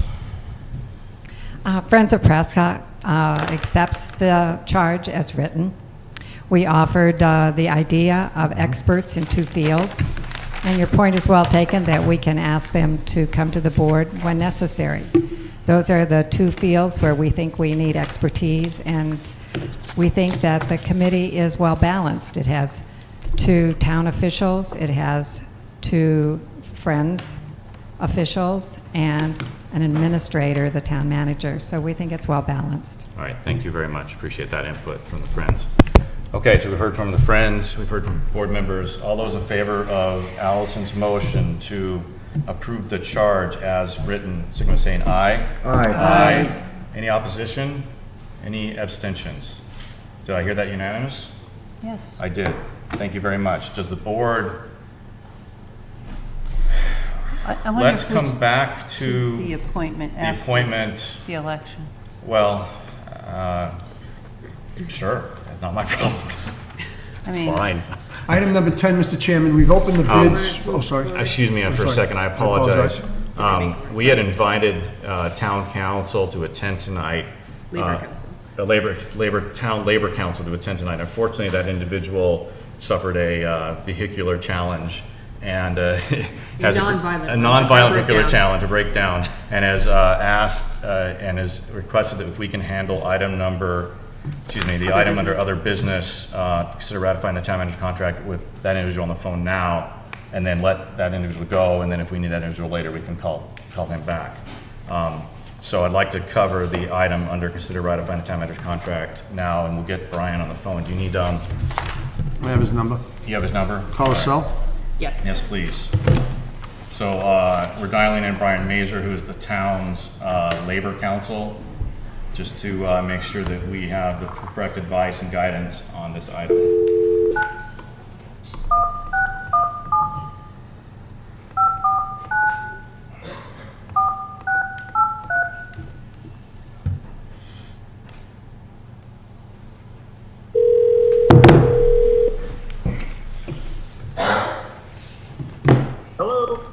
Hello, Brian Mazur. This is the Select Board of Groton, and you're on the speakerphone. Thank you for your time, and I'm sorry to hear about your incident. I apologize that I'm not there.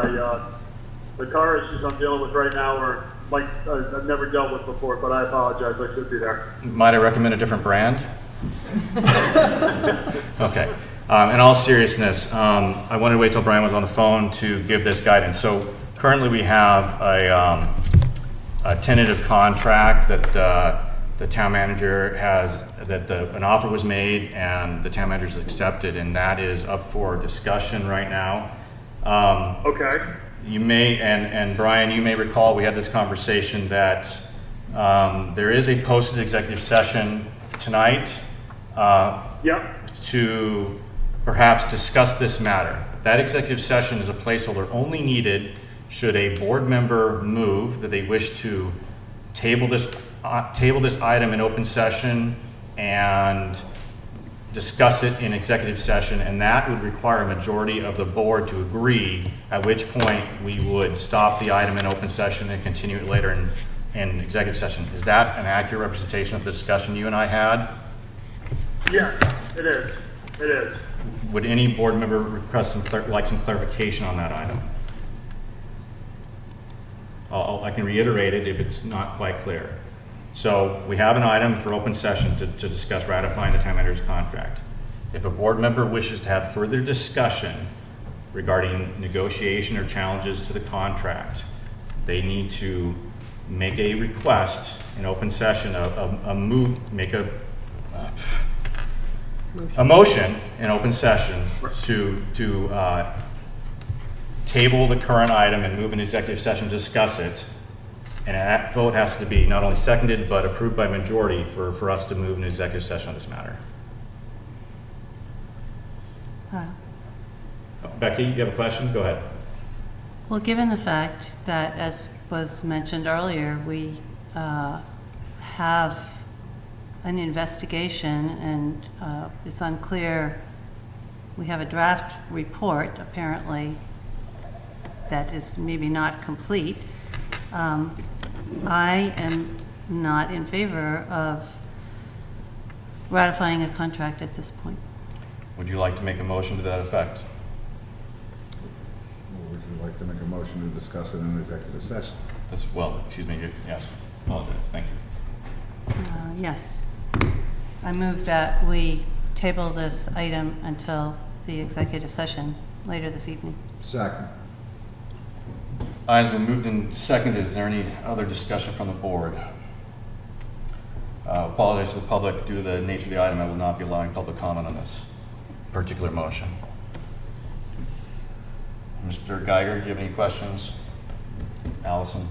No. All right, all those. Could I? Yes, please, go ahead, under discussion. I guess I would just further state that I think if I were a member of the public, I would be questioning the sequencing if we were to ratify a contract at this point without, clearly, as was indicated earlier, not knowing the final results of this investigation.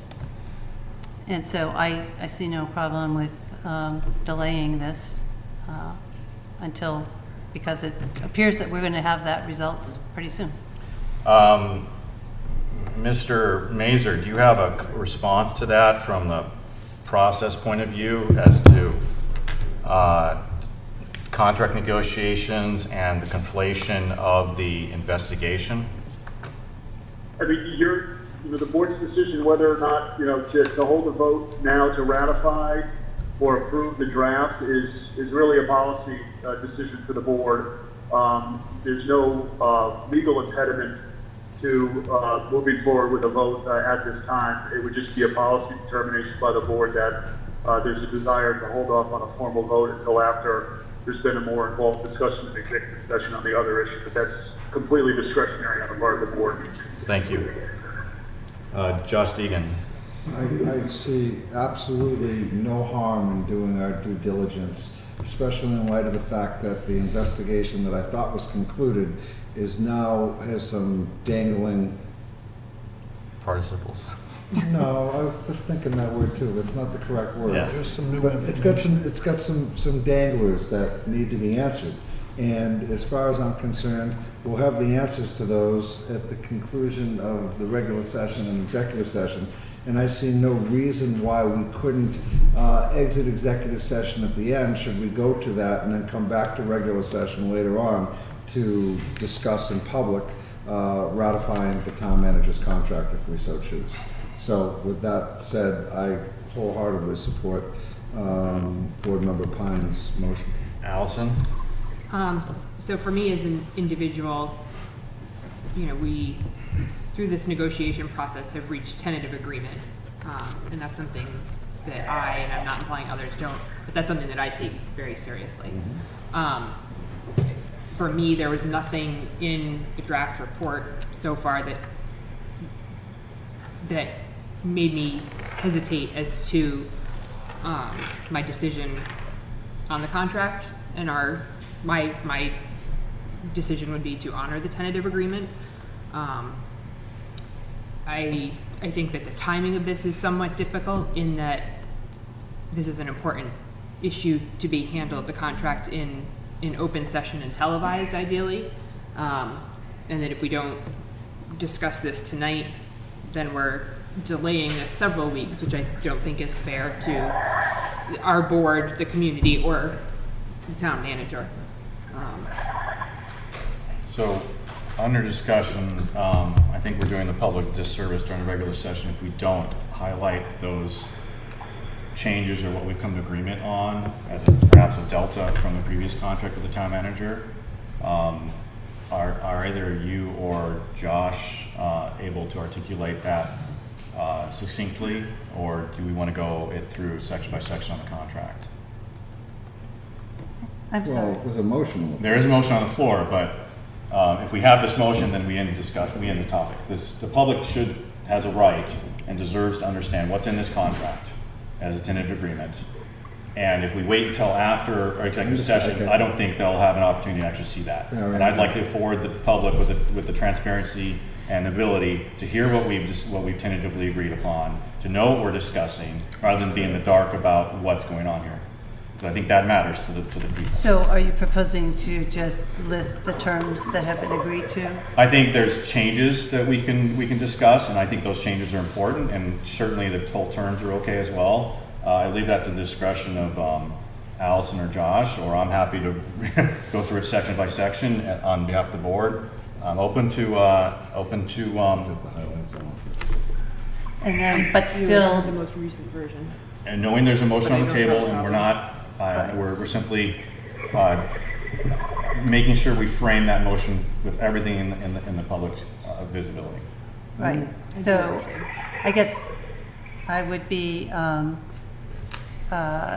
would be okay with a review of the terms that have been tentatively agreed to. Okay.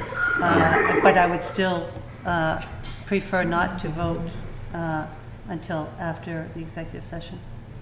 Those are the terms, and the motion's still on the floor. Hang in there, Brian, we haven't forgotten you. But we're, So I'm standing by. I'm happy to summarize if. Okay, so Allison's going to summarize, please. Thank you. So the majority of the contract language will be unaltered. and step in, Josh, or others if I misspeak. I believe that we have reached a tentative agreement on a annual. Does he know that we're getting a lot of stuff? An annual, he's in his car, broken down on the side of the road. Let's give the man a break. So that a COLA or negotiated pay increase of 3% in the first year, 2% in the second year, and 2% in the third year. And that in addition to that increase in the base, that a annual bonus based on performance would be available to the town manager of 0, 1, or 3%, depending on that evaluation. Okay, we should clarify that that bonus is not added to the base. Correct. And that the 0 is if he needs improvement, it's 0. If he meets expectations, it's 1. And if he exceeds expectations, it's 3. Correct. We have tentative agreement that an opt-out alternative is available to both the town manager and the select board by majority vote. And that is available to us by 12/31 of the year preceding the opt-out date. If the town manager enacts that right to opt out, there will be no severance paid to him. If the select board exercises our right to opt out, then a 6-month severance payment will be due to the town manager. And that's by majority vote, not 4/5 vote. Correct, that was what I said. Right. And it's twice, right? Correct, at the end of year 1 and at the end of year 2. We have tentative agreement that we are moving our notification date for potential contract non-renewal to December 31st. And that trickles, no? December Keeping that in 15th. February? Stayed on Stays February. February. Stayed on February 15th. That's It's going to February change. So we're 15th. keeping that in February 15th, but we are changing the evaluation process, correct? Yes. So that there will be one 18-month period, starting January past, going through June of 2020, that will be handled as one evaluation so that we can realign the evaluation process with the fiscal year rather than the calendar year, which works better with the dates and other things for a number of reasons. We have tentative agreement that the town manager will be allowed to cash out a week of unused vacation time on an annual basis, should such exist at the end of the year. The town manager will be eligible to opt out of town health insurance and will receive incentive payment for that, just as other employees do. I believe that is the total of our changes. I would concur, there is no change to vehicle allowance Correct. and everything else. So the important, if I could rephrase, one of the important subtexts of that is that this is a 3-year contract. It allows the board members at the time and/or the town manager to opt out of a 3-year contract for the first. It only matters for the first 2 years, before year 2 or before year 3 were to begin. Should the board decide to do that, there is a fee that the board would, effectively the town would pay for that, to put it in and phrase it in other financial terms. Should the town manager opt out, the town owes the town manager nothing in that regard, aside from his normal dues due to what's earned under mass law in any part of this contract. So it's a big change from previous contracts. It's quite a different structure, and I'd like to extend my appreciation to Josh and Allison and Mark for negotiating through this to come to this tentative agreement. Go ahead, Josh, yes. The one thing that's not in the contract and isn't changed are the provisions contained with, and help me with this one, section 4-2 of the charter.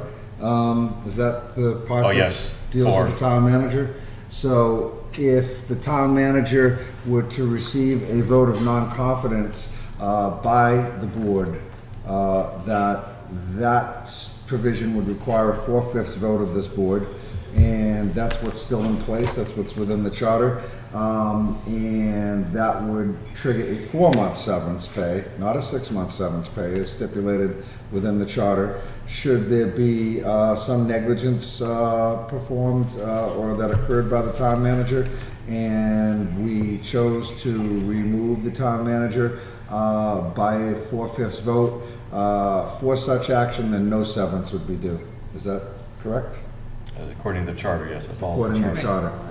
Just want to point that out. Yeah, we can't change the charter with this contract. Thank you. Brian, is everything you heard clear to your understanding after you reviewed this contract? Does the statements we made accurate to your recollection? Yes, they are.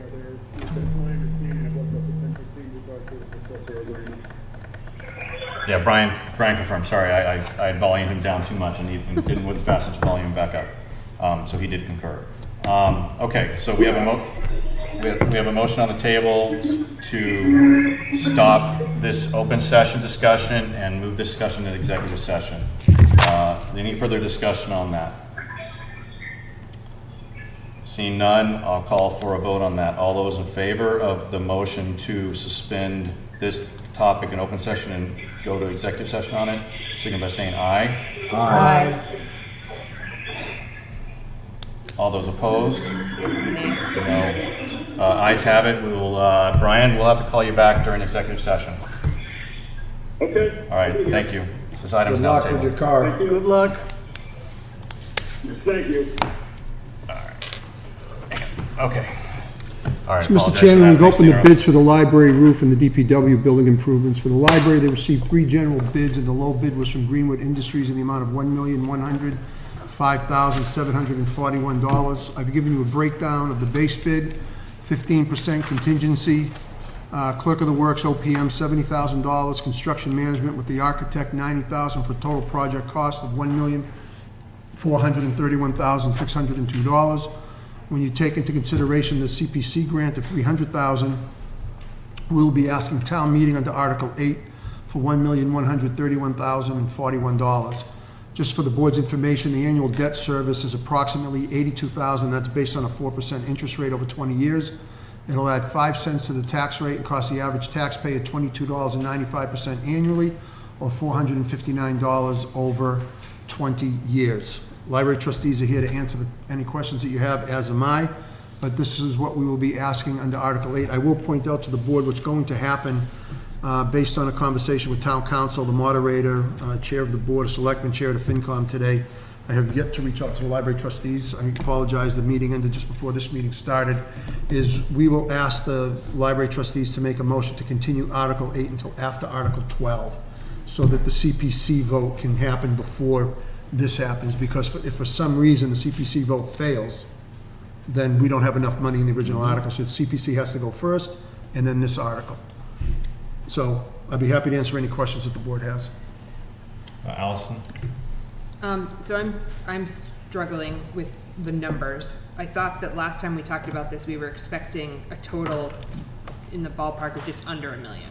Well, we had, Allison, that's a great question, and I'm gonna get on my town manager soapbox for a minute and discuss why we do our projects the way we do them, because the architect estimated that the bids would come in under $1 million. So when we talk about that, that's just the base bid? Correct. That's not, the rest of these things have always been present? Well, no, that's Or- the total project cost. We anticipated a total project cost of about $1 million for this project, Okay, based on the architect's estimate of what was going to happen. right. So, Okay. yeah, But what invariably happens is an architect is never right with an estimate. And I don't mean to disparage architects, but when we get to the DPW building, you'll see that there was an issue with that as well. So the bids came in higher than what we had perceived with the architect. There was some, What the architect thought with the they would architect that would come in based on the cost estimating at the time. So they also had some add alternates that they wanted to do, some repointing, some window caulking and things like that. That drove the cost up to $1.4 million on the base bid.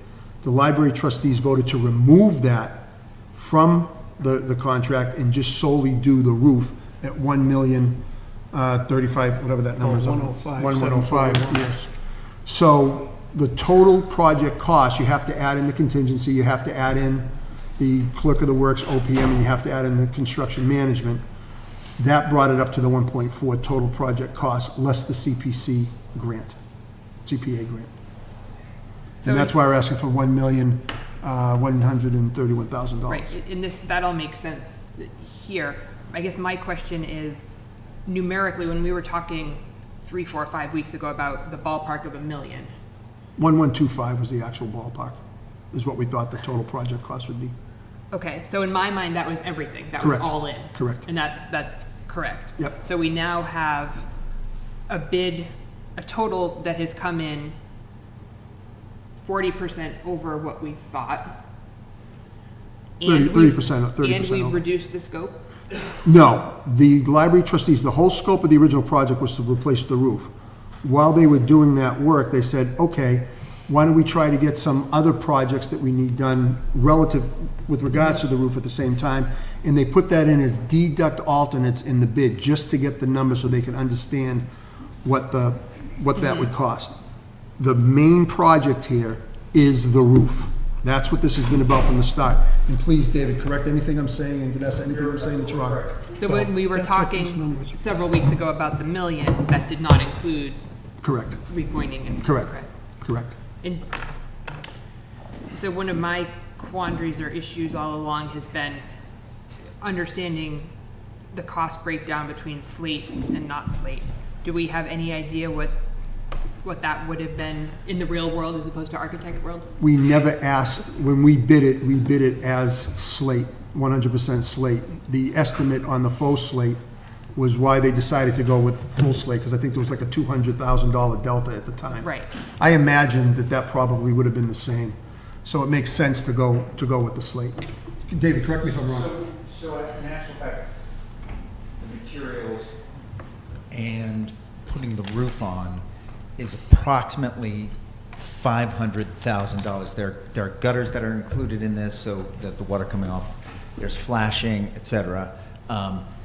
But the slate itself and the installation of the slate is approximately $500,000. So what we're concerned about is that you have this overhead. You have project management overhead, you have clerk of the works management, you have construction management, so that to save maybe, again, we only have the estimate from the architect, but it was less than $100,000.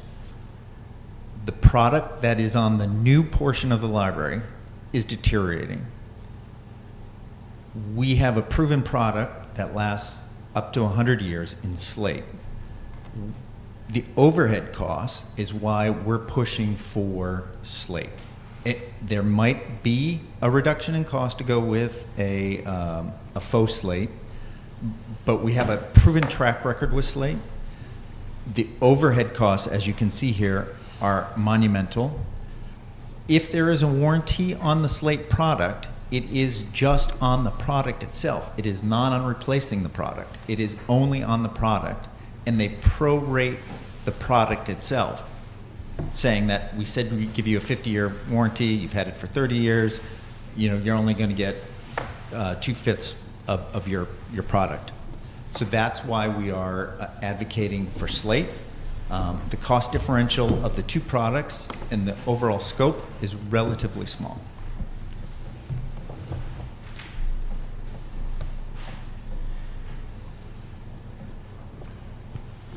And just for your information, this bid came in at 1.3 million. The other two bids came in at 1.7 million. The reason that the bid from Greenwood is good is they're serving as their own subcontractor in some of the sub-bid categories. So they restricted their own work to themselves, so they have less overhead. They don't have to pay another subcontractor, so we're very fortunate. And the reference checks back on the Greenwood work on slate have been phenomenal. Installation of slate, I should say. And the buildings that they've done are still They're still standing, yes. standing And solid they're not leaking. The and not roof's not leaking. leaking. Yeah, I mean, that's particularly the concern. Okay, Allison, or Becky, excuse me. This is a slightly side issue here, but so the the other things, the caulking of windows or window work or something that you removed from this project? So we've removed, we have historic windows in the front, and one of the subcategories was to remove those, de-lead them, repoint them, repaint them. In talking with the architect, he said it would have been great to do it all in one project. You have a 5 to 10 year window on that. And again, he was also advocating for removing the caulking around the new windows. And again, he said it would be helpful if it was happening now, but it is, again, you have a 5 to 10 year window on that. So those are reasons we said, maybe we could put it in as a capital item. Well, right, and what I was going to say is hopefully we are going to, on another article on that town meeting warrant, pass the stretch code. That's the first step in applying for green community status, at which point we become eligible for a lot of money for energy saving products, and so potentially window work would qualify. And so that's something that I hope that we might be able to do. It's a great point. Yep, thank you. So are there any other questions? Does the board want to take a position on this article? I'm in favor of this. I'm in favor contingent that the CPC grant passes. Yeah, I guess that goes without Well, saying. I should have said it. That's, okay, so you're with me on that. I'm with you on that. Now, this is what Article 8 will be. If the CPC fails, town meeting will have to make a decision to go to 1.4 Yeah. if they want to do the project without CPC. Will that be legally allowed to increase the number that much? There's no, the article doesn't have an exact number, it's the motion that would be changed, so Okay. of course it is. Okay. Amend a motion on town floor at any time. Yep. As long as it's within the four corners, and right now it just says a sum or sums. That's correct. Okay. Characterize that, yes. Amendment will only be accepted if it's within the four corners. Correct. People can try to amend anytime they want. That's right. So for me, I am opposed. I think unfortunately at this point in time that we, on the municipal side, are not able to provide the community with a good understanding of what impacts these next couple of projects will have on what our perceived capital and other needs are in the next few years. And that, unfortunately, well, that's because we haven't provided that. I can't support this. I also, this is a lot of money, and for me as an individual, I'm not confident that we have been as efficient with our spending as we could be here in this proposal. And I begin to question if this is the cost of maintaining a historic building as it deserves to be maintained, then perhaps our library shouldn't be in such a building.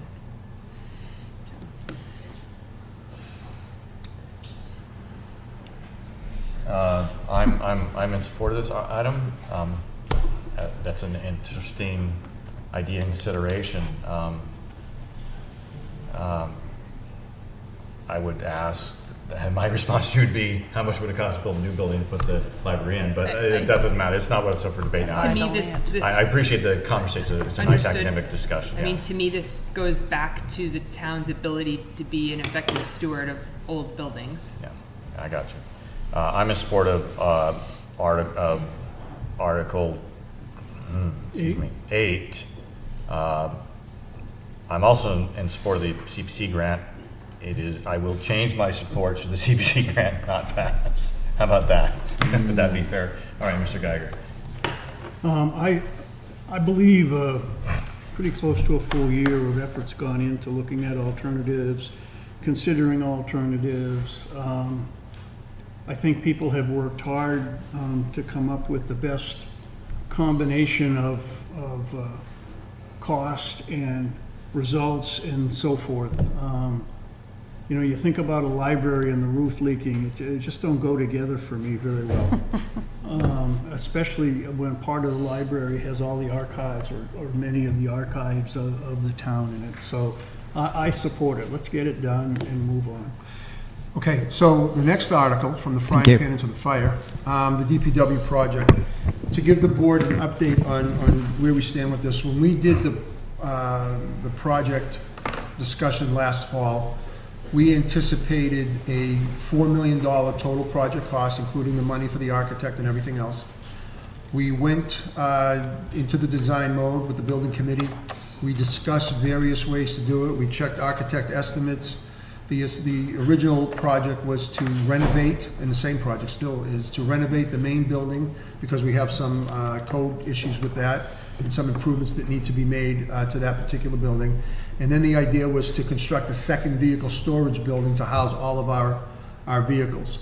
So the building committee worked on that, and when the estimates came in from the architect, the cost of that project with the renovations and the vehicle storage building was going to be in excess of the total $4 million project cost. So the committee voted to put the project out to bid and do it in two phases. One, a base bid, which would be the renovations of the building, the main building itself, with the improvements that we need, code improvements, OSHA improvements, and things like that.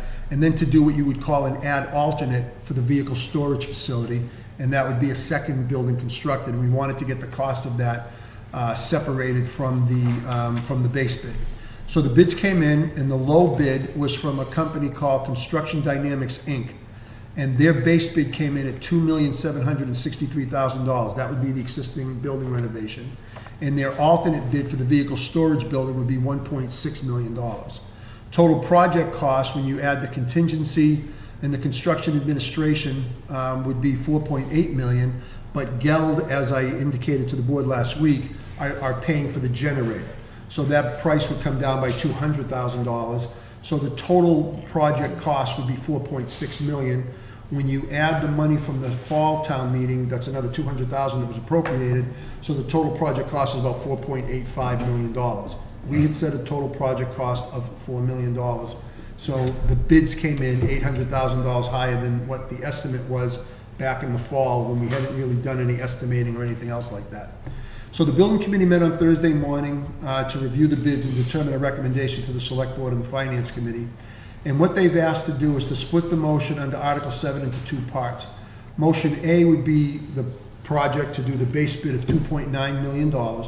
And then motion B would be to amend that vote by adding the vehicle storage $1.6 million, so that the motion, if passed as amended, would come to $4.6 million. There's a little problem with that, because you could have a motion to amend at a majority vote, and then the main motion would require, since it's a bonding article, a 2/3 majority vote. But that said, that's the way the committee voted, and that's what we're going to do.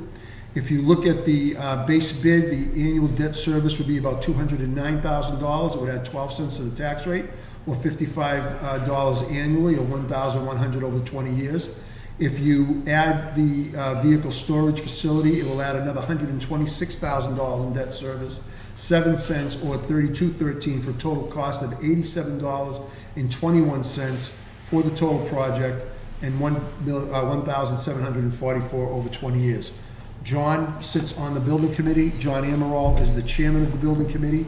They're both here to help me with this presentation to you tonight and answer any questions you may have. Mr. Deegan?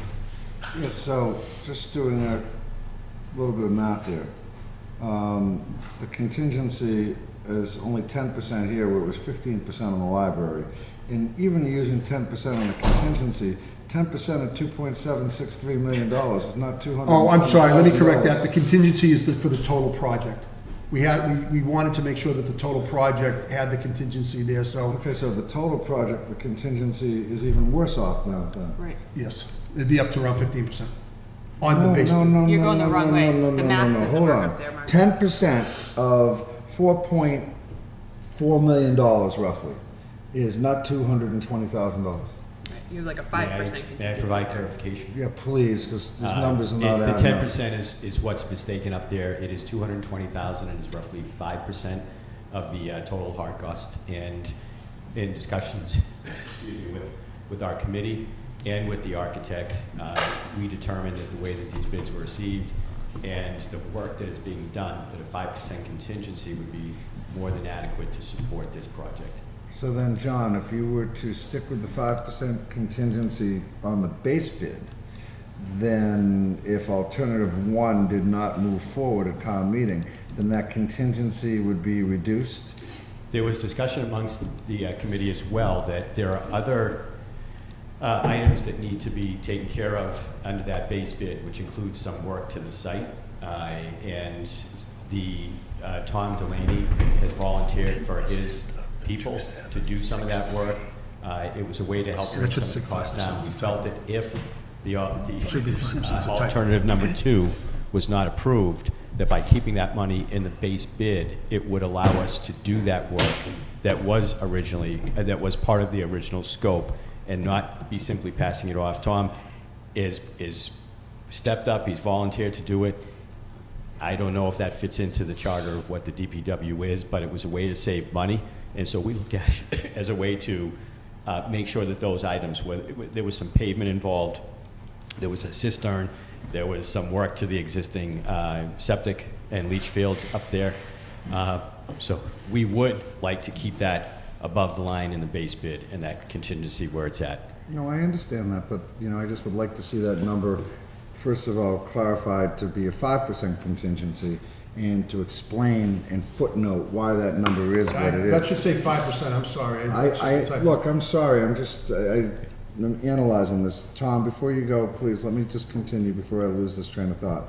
So again, stepping back to the construction management OPM for the library at $160,000 for a $1.1 million project without contingency. We're looking here at $195,000 for the overall project, correct? Correct. So, is that 195 going to be in place regardless if it's alternative 1 or not? Most of that will still be there. The efficiencies that are achieved by performing the work for alt number 1, it's going to add, maybe 3 more weeks of supervision, but the added costs are not that great because of the way these projects are run and managed.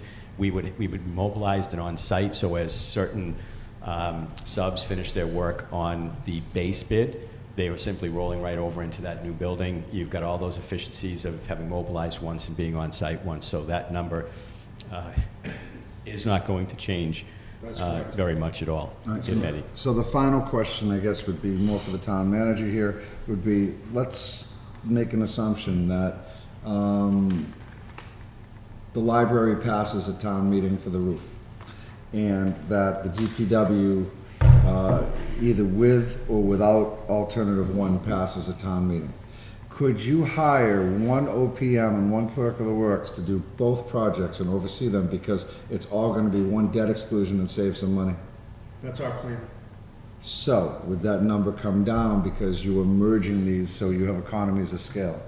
That's an excellent question, but the problem is if they both pass town meeting, they may not both pass the debt exclusion. So I can't cut a number unless I know what it is. You could end up turning money back and borrowing, permanently financing less, but I gotta carry both as if they're single projects. If they both pass, yes, I will have 1 OPM clerk of the works for both projects. I've talked to the library trustees about it. They're in agreement, and it would be the clerk of the works that I have right now on the senior center project. So let's just make sure we explain that to town meeting, that if all this goes through, some efficiencies would occur in this number when it goes to be bonded, if the debt exclusion passes at the ballot, would thus reduce the overall number. If we had 1 debt exclusion question, Josh, I would agree with you 100% and cut that number back. But we don't. I understand. Okay. I understand. Thank you. John? Mr. Chairman, I'm not sure what the correct order is, but I think I can add some additional information to, in addition to what Mark has shared, as to how our committee got to this vote and what our original vote was last Thursday. And we are reconvening this Thursday to take another vote because of what's happened after our last Thursday's meeting. So with your permission. Yes, please. Okay, thank you.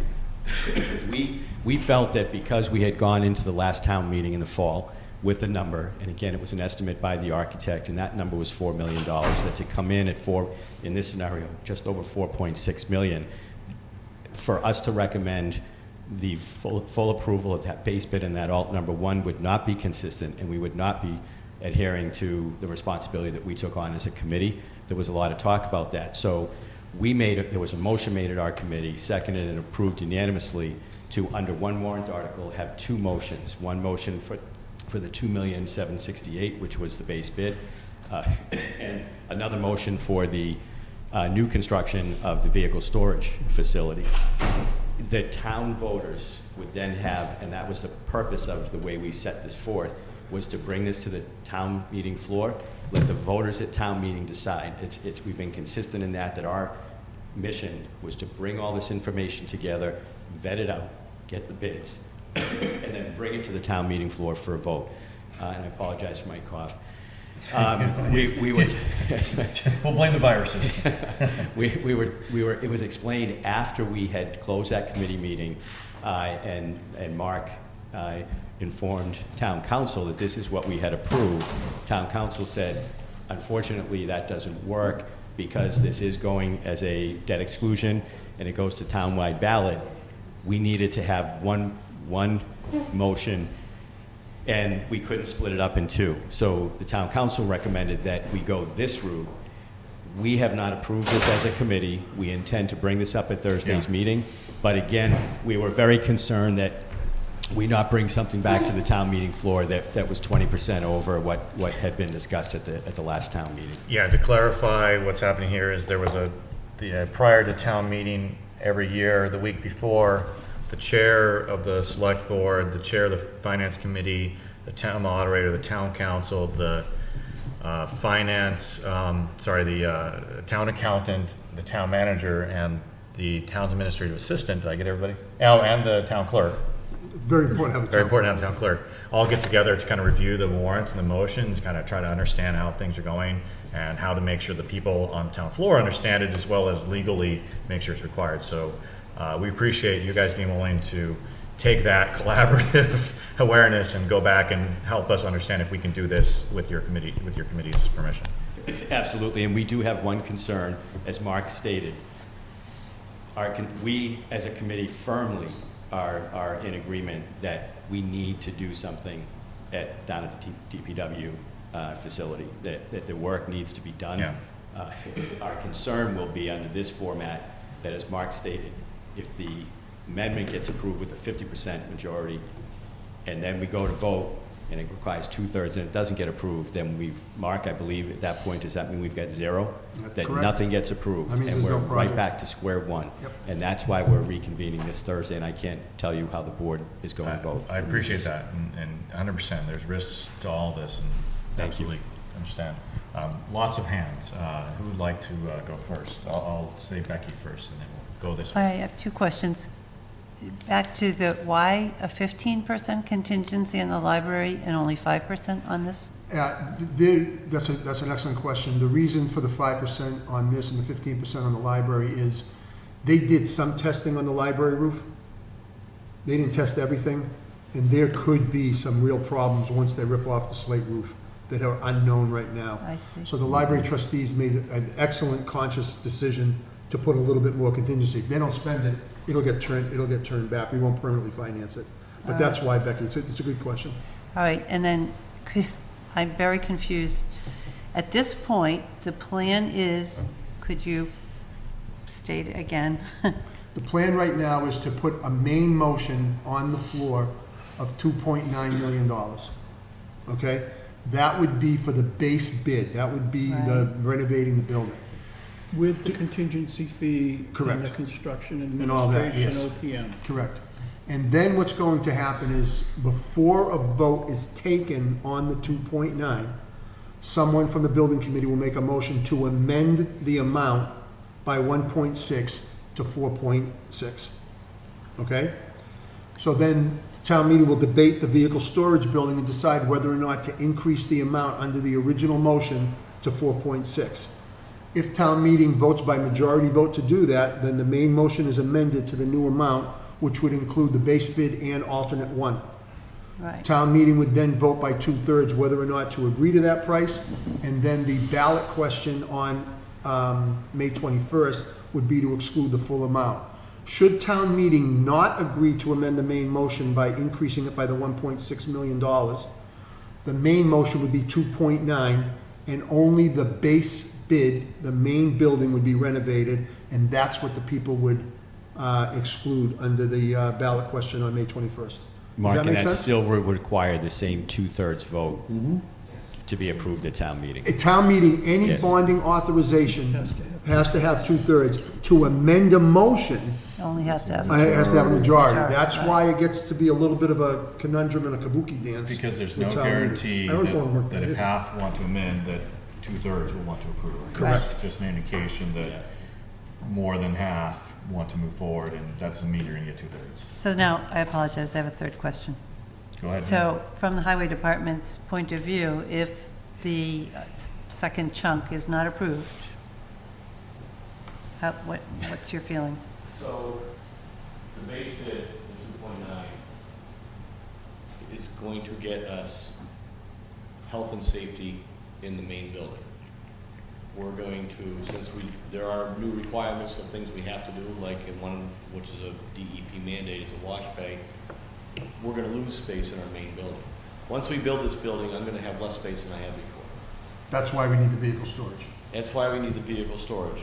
And the contingency, by chance, if we only get the one small section, is going to be to make improvements to our outdoor building so that we're not completely parking stuff outside.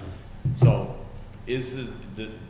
don't get me wrong, I mean, it's like, maybe might be thinking we'd be better off doing nothing. No, we need to do health and safety for the guys down there. I mean, if anybody was down there during the rain on Saturday, the roof leaks. I mean, the ventilation system's junk. I mean, there's but don't make any mistakes. The base bid for just the main building is a health and safety fix. It doesn't meet any future needs. And code fix, health, safety, and code. And code. It doesn't meet any future needs. Right. But I guess more, the question is, can you live without the vehicle building?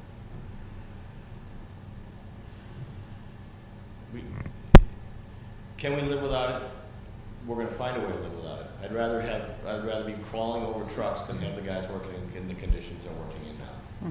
So I guess that's the best way to put it. But it does not meet any type of future expansion or future needs for the town. Right, okay. Josh, and then Allison, and then John. Real quick on that. Obviously, I don't like the number. I wish the number came in below the estimate of $4 million. However, it is what it is. And one of the things I can tell you for sure is being a vehicle owner of trucks and equipment that sit in the weather outside, not in a garage at all, that the wear and tear of winter weather, and while these trucks, yeah, they plow and whatnot, what a difference it makes being inside of a building and going inside of a truck that's not covered with snow and that's clean for the longevity of that equipment. So, being penny wise and pound foolish in the situation, not to do an alternative, to take care of the needs of the welfare of the employees and meeting the standards that OSHA applies is one thing. But at the end of the day, if Tom can stretch 2 years or 3 years out of a vehicle or a loader or whatever, because it's in a clean, nice garage with a minimum amount of heat required, as opposed to sitting outside, it's gonna pay huge dividends. I agree. Well said. Allison? So my only, I don't have a question, my request at this point, Mark, would be just to make sure that however the numbers are presented is clearer.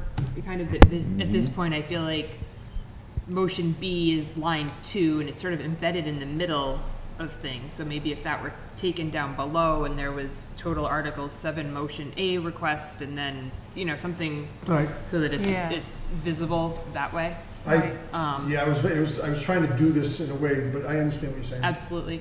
And I'm still struggling just because I feel like we don't have a high-level comprehensive planning process so that voters understand that they're being asked for the last item and this item, and next year it'll be that item and that item, and we're not doing our part to really prioritize needs, I don't believe.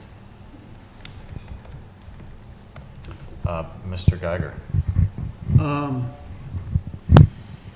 I've got a couple of things. I agree with Josh on, we can slow down the deterioration of our vehicles if we can get them in proper protection from the weather, be able to get the ice off them, able to get the salt off the carriages and the chassis. And we've finally reached a point where our fleet, particularly of the large plow trucks, we're rolling through and we're getting one and we're retiring one in a very planned kind of way. And we want to keep that going because it's working very well. I think one of the things that added to the cost and may not have been included in the original estimate was the fact that we have to put in 2 large cisterns. As we were working through this, the fire chief was brought into it, and he determined that both of these buildings have to have sprinkler systems. And that means we have to create the sprinkler system by... There's no town water there. There's no town water there. There isn't town water within a mile or 2 miles of there. So we have to do that, and that means we have to put in a pump, and we've got to put in additional piping and so forth. So a piece of why that estimate looks a little bit different is just that issue by itself. I think the committee that I've been part of has kicked, pinched, pushed, nudged, and in every way looked at how we can keep this, get the job done and keep it at the very lowest price we can do it at. I don't think there's any fat in this or any really nice to do things. These are all need to do things. And my last comment is when we talk about, yes, we need to get this plan, and I couldn't agree more with Allison, but in this particular case, this town has been kicking this issue down the road year after year after year after year. And so it's time to say, okay, it's their turn to get this thing put back in shape so we have a safe workplace for our employees and a way to take care of our equipment. Does that mean you're in favor of the article? Hold on, well, I was gonna get to that. Why do you like to steal all the thunder that I'm here, you know? I told you we'd get to that. John, you have a response to that before we get to some meat? Just wanted to add that there were 6 bids received, and those 6 bids were all, if you took the midpoint, the low and the high were within 10% of the midpoint. So we didn't have an outlier. We didn't have one that made you question, or it wasn't a wide disparity between the 6 bids. That's a good thing. The other thing is the low bid had a 97 out of 100 rating.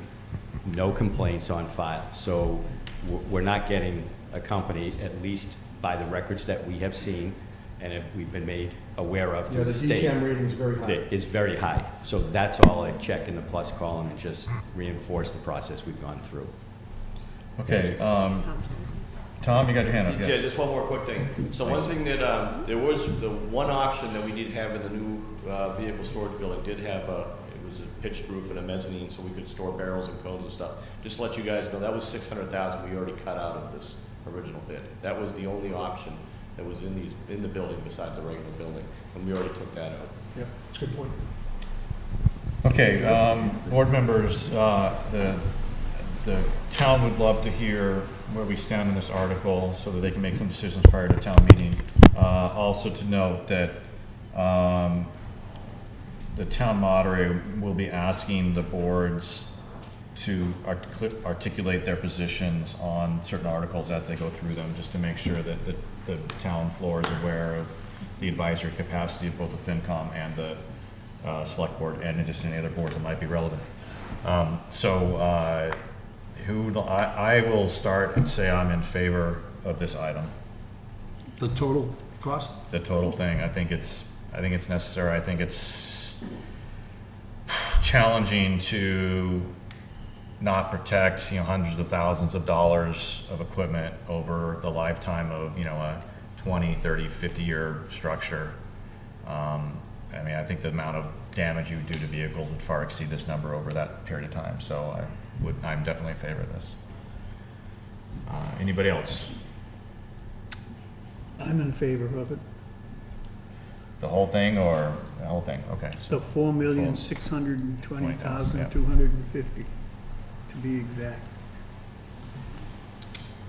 I'm in favor. I was very impressed with Tom's ingenuity in creating the facility that we do have now. So I guess I wish that I could think that if we didn't do the vehicle building, that we could still somehow improve it to be what we need it to be, which is a place with some heat. But that's, I think, probably not going to happen. That's probably a fantasy. So I'm in favor of the whole thing. I'm in favor of the whole thing. I wish the number would be lower, and I know, Mark, if they're both approved, you're gonna work on that, because I'm gonna nag you on it. No, absolutely, Josh.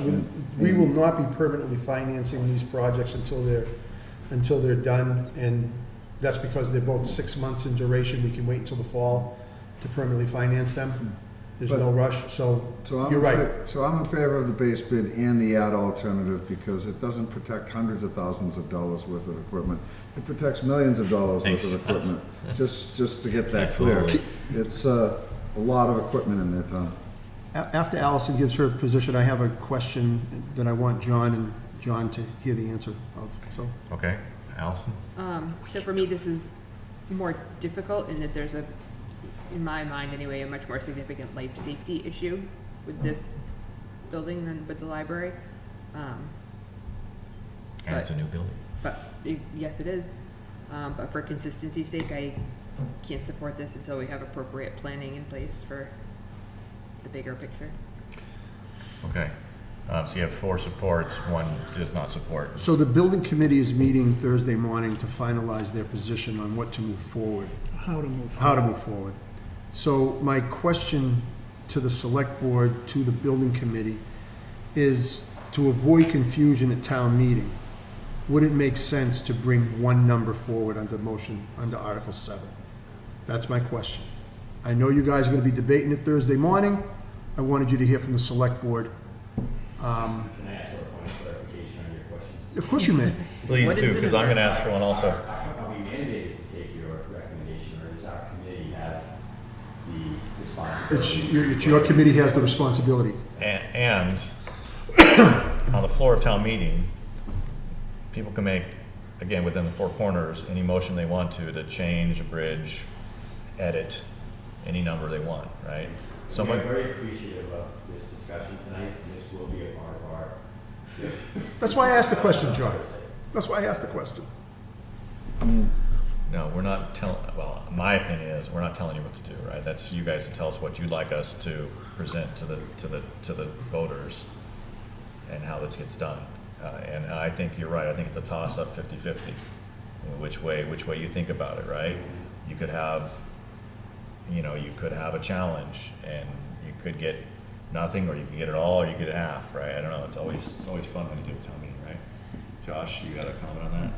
I mean, I agree with Barry. We can't tell you what to do. It's your recommendation. However, the more complicated you make something at town meeting, the less likelihood you have of succeeding. It's just my word of advice. Josh, I agree, and I think the discussion on Thursday will be either one motion for $2,978,000 or this, and we've got 4-1 in favor of this tonight. But it's not some other blending of that, or it's one.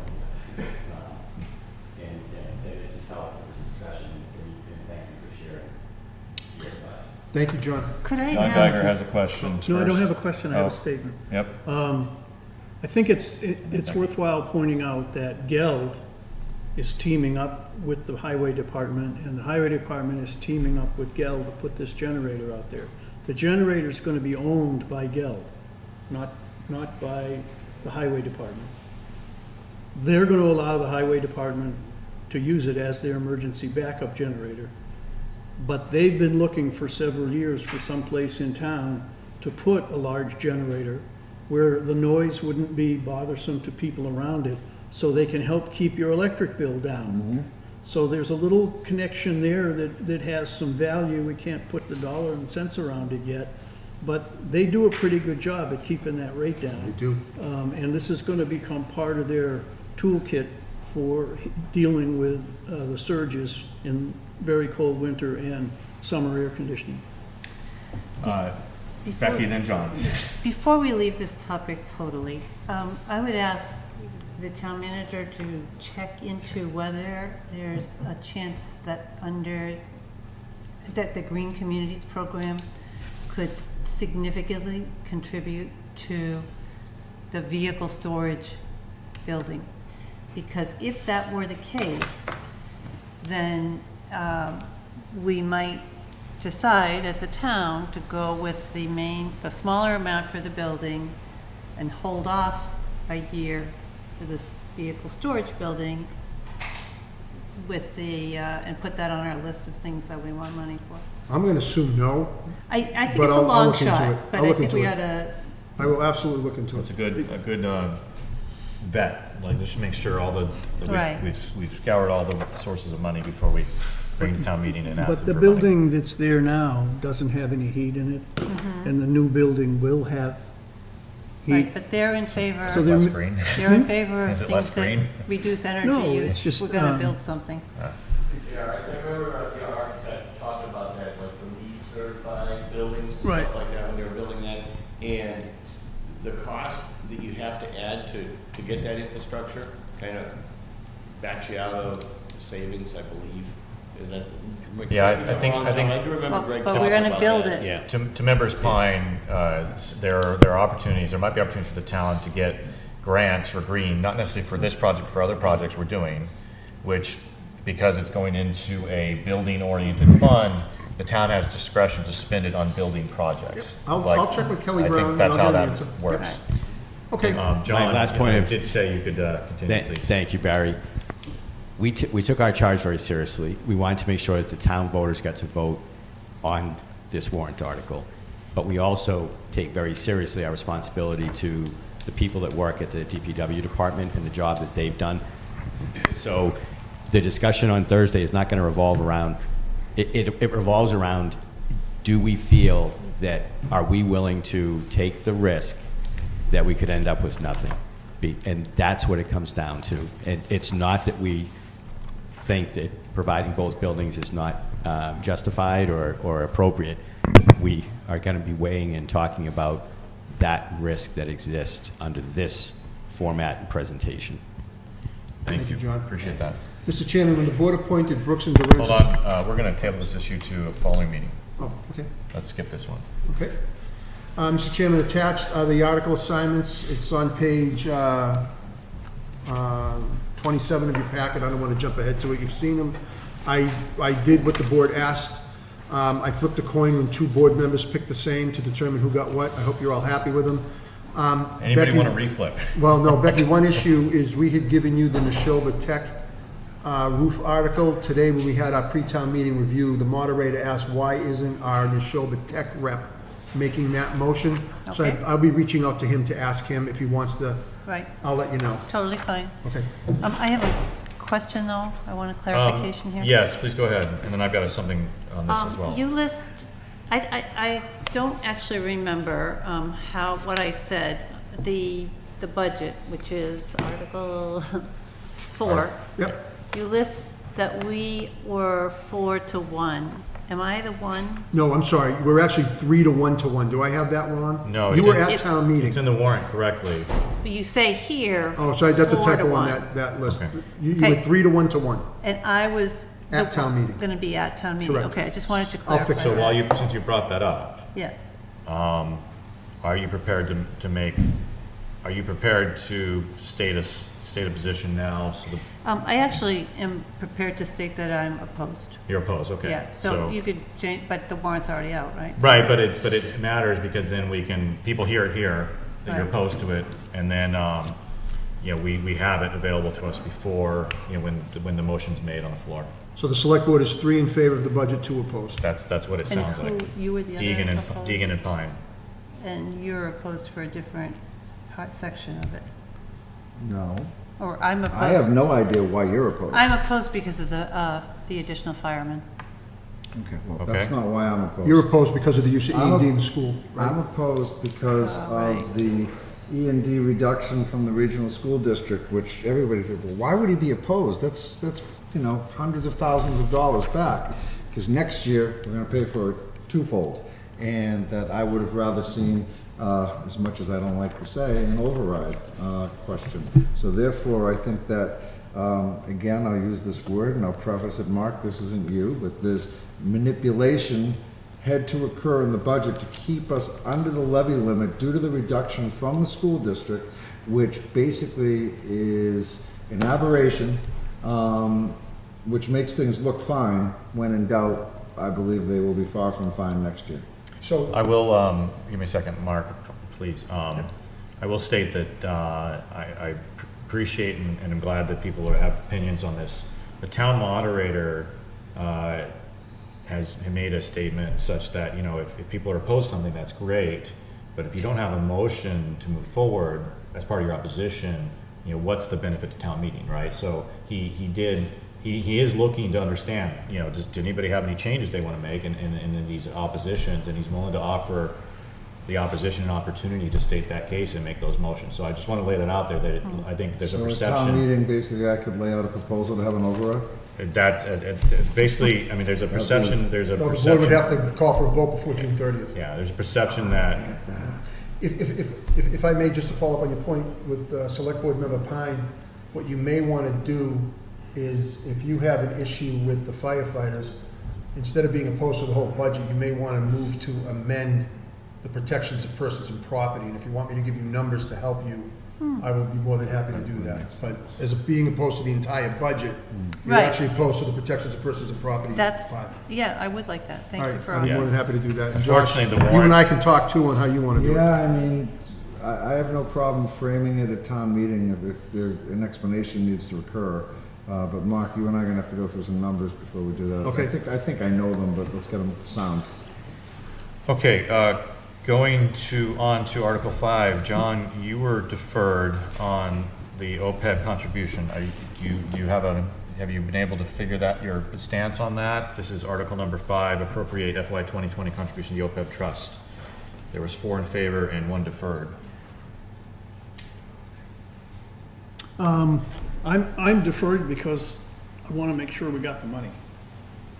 The Okay. $100,000. $169,000. $169,000 that we're going to put in there. Okay, That's all. all right. I mean, I want it to happen. Sure, okay. I'll get some context, and will we have that information at town meeting? Okay. And then the other one, I think, John, on Article 10, the ticket tax, you would defer to town meeting. Yes, that That is, I deferred to town meeting, and I'm in the middle on that, I got to tell you that. okay. Okay. So you're undecided, so you're I'm still really trying to undecided pin on me. that. All right, On the pool And then there's one other improvements. one that I have in there. And that's the addition of the piece of property at the corner of Route 40 and 119. that's correct. To Citizens the, petition, town overlay district. to the town center overlay Yeah. district. And my only concern there is, I haven't seen what they plan to do. And I feel like I'm not doing my job to all of a sudden say, I support it, without even, seeing a conceptual drawing of what they're gonna do. Got it. I definitely think it's a good move, and I have great respect for the people that want to do it. But I wanted to have some base upon which to plug my support into, that's all. Okay, thanks, John. Josh, you have a deferral on Article 14, the operational funding for Prescott School. Well, can we back up to pool improvements? I believe I was one of 2 individuals that did not vote in favor of it. I saw a memo from the manager over the country club. All that did was make me more of a, I don't have an answer. More of a deferral or more of a no? Now I'm a no. More opposed. So Josh is a no now. I became a no after reading that. Sean's memo made it worse. Sean's memo was extremely incomplete and lax at best. So So now I am a no. Okay, gotcha. Allison, have you made a decision on item Why number don't 11? you pool come back to me improvements? and I will look for that memo All to right, so review Allison's it. going to come back to him. So And getting Josh, back to 14, yes. 14 being the Prescott. operating Prescott. fundings for Prescott. Yes. You opposed to the motion at 77. All right, it's as simple as this. I'll say it again. You do your budgeting for, I don't care what it is, the upkeep of this building, or the upkeep of the police station, or the upkeep of any building. Right now, you have a request from, or a shortfall for this current fiscal year, as well as a need for the next fiscal year. The way you ask for funding is one fiscal year at a time. What you're doing is you're asking for funding for 2 months or 3 months plus 2 full fiscal years all at once. That's not how you do that. That's not how you should lay out the money. I mean, if you ever did that on anything else, I'd be saying, Mark, why are you doing that? And the reason that you've done this, and the reason that it's being done this is the town's obligation to pay the insurance, plow the parking lot, cut the grass, fix everything that needs to be fixed. And I get that. Under But the contract terms. under the lease terms. Yeah. But in my mind, it's fundamentally flawed in terms of budgeting. So I support at 51,000. You made it clear. I understand your position. And it's not that I won't support it when it comes forward. Just at the town meeting, the precedent was set by the town meeting last fall to fund the town's 3-year obligation. This is continuing what the town meeting voted I'm in a the town fall. meeting then. I'll continue to think about it. But Okay, I'm- but you understand where I'm coming from. I get your point, but the town meeting in the fall set the precedent to fund the town's obligation under the lease. Unfortunately, the numbers weren't right. Yeah, after supporting $6 million in other projects tonight, I'm stuck on 20 grand. Okay, another item that's come up is that we've been encouraged by our town council to keep Article 24, petition the legislature to establish an updated charter, to put some juice behind an awareness onto the legislature that we have re-upped our vote and reapproved our consideration. I actually, I disagree a little bit with Mark, but I do concur with town council. I think it's a good idea to put another vote to put some more juice back in there and help push it over the finish line, if you will. And I think if we can do that with a small vote at town meeting, a substantial vote at town meeting, I think it's wise. So I'm going to change my position on Article 24 to support, and I asked if anybody else would like to take a position on Article 24. On that article, Mark, do we have the ability to make that an affirmation of the previous vote? Which then I would think the moderator would not be willing to consider amendments because that would be outside of the. I think the way, Barry, can I see your warrant? Yes, I can read it to you. Yeah, go ahead. It says, Article 24, petition the legislature to establish an updated charter.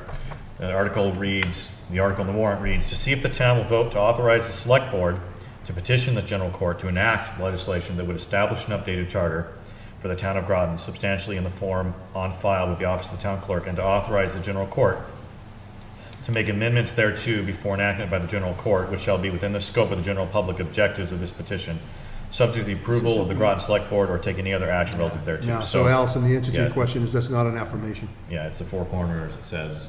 kind It's of the whole, redo. it's the whole kit and caboodle, I which do means not somebody support, could. Huh? I do not support this article. Yeah, I. Because you are agree with opening a can of worms in Pandora's box if you bring this to town meeting, to anybody who doesn't like the wording that was submitted to the legislature. And while fundamentally, I think a good old kick in the ass is fully recommended and required, that, I just said that, didn't I? I do. Language, please, Mr. Deegan. I apologize. A kick in the butt is fully required. This is opening Pandora's box to changing the charter and making amendments to what we want them to vote on, so I can't support it. Basically, what I think would happen is we'd be starting all over again from point one. Yep. And I don't know if we even have enough time to print copies of the charter to pass out to everybody there. I would urge the board to indefinitely postpone this article. Now, Yeah. granted, that's subject to a debate. That motion is subject to debate, but I think, I had the hearing before the committee. I was there. They seem supportive. Yes, it's stalled, they haven't taken the final vote, but it's gonna happen. It's gonna happen. This article concerns me if we hadn't had the committee hearing, I would be in agreement to move forward. I don't think you should. I see, I really dislike fear-based decision-making. If we're afraid someone's making an amendment, you know, that's the citizen's prerogative. If they've gone this long and you know, the charter's already been through and we can explain that to them, we explain we're taking a vote to give it the gusto to push over the limit. I respect the town voters and town meeting voters, and I also know that any amendments are gonna be voted up or down, whether or not they can be added. And we can also inform people that if they add amendments, it starts the whole process over, right? So, I think, I think there's very little harm in getting this vote again at town meeting. I trust the people, even though I'm often surprised with them, I still trust them, and I think it should go forward. So. No, majority. I But- support this. So if, if we put it on the floor, and even with all of the caveats and warnings about no changes, that doesn't prevent someone from standing up and suggesting something that everybody might certainly think is a great idea.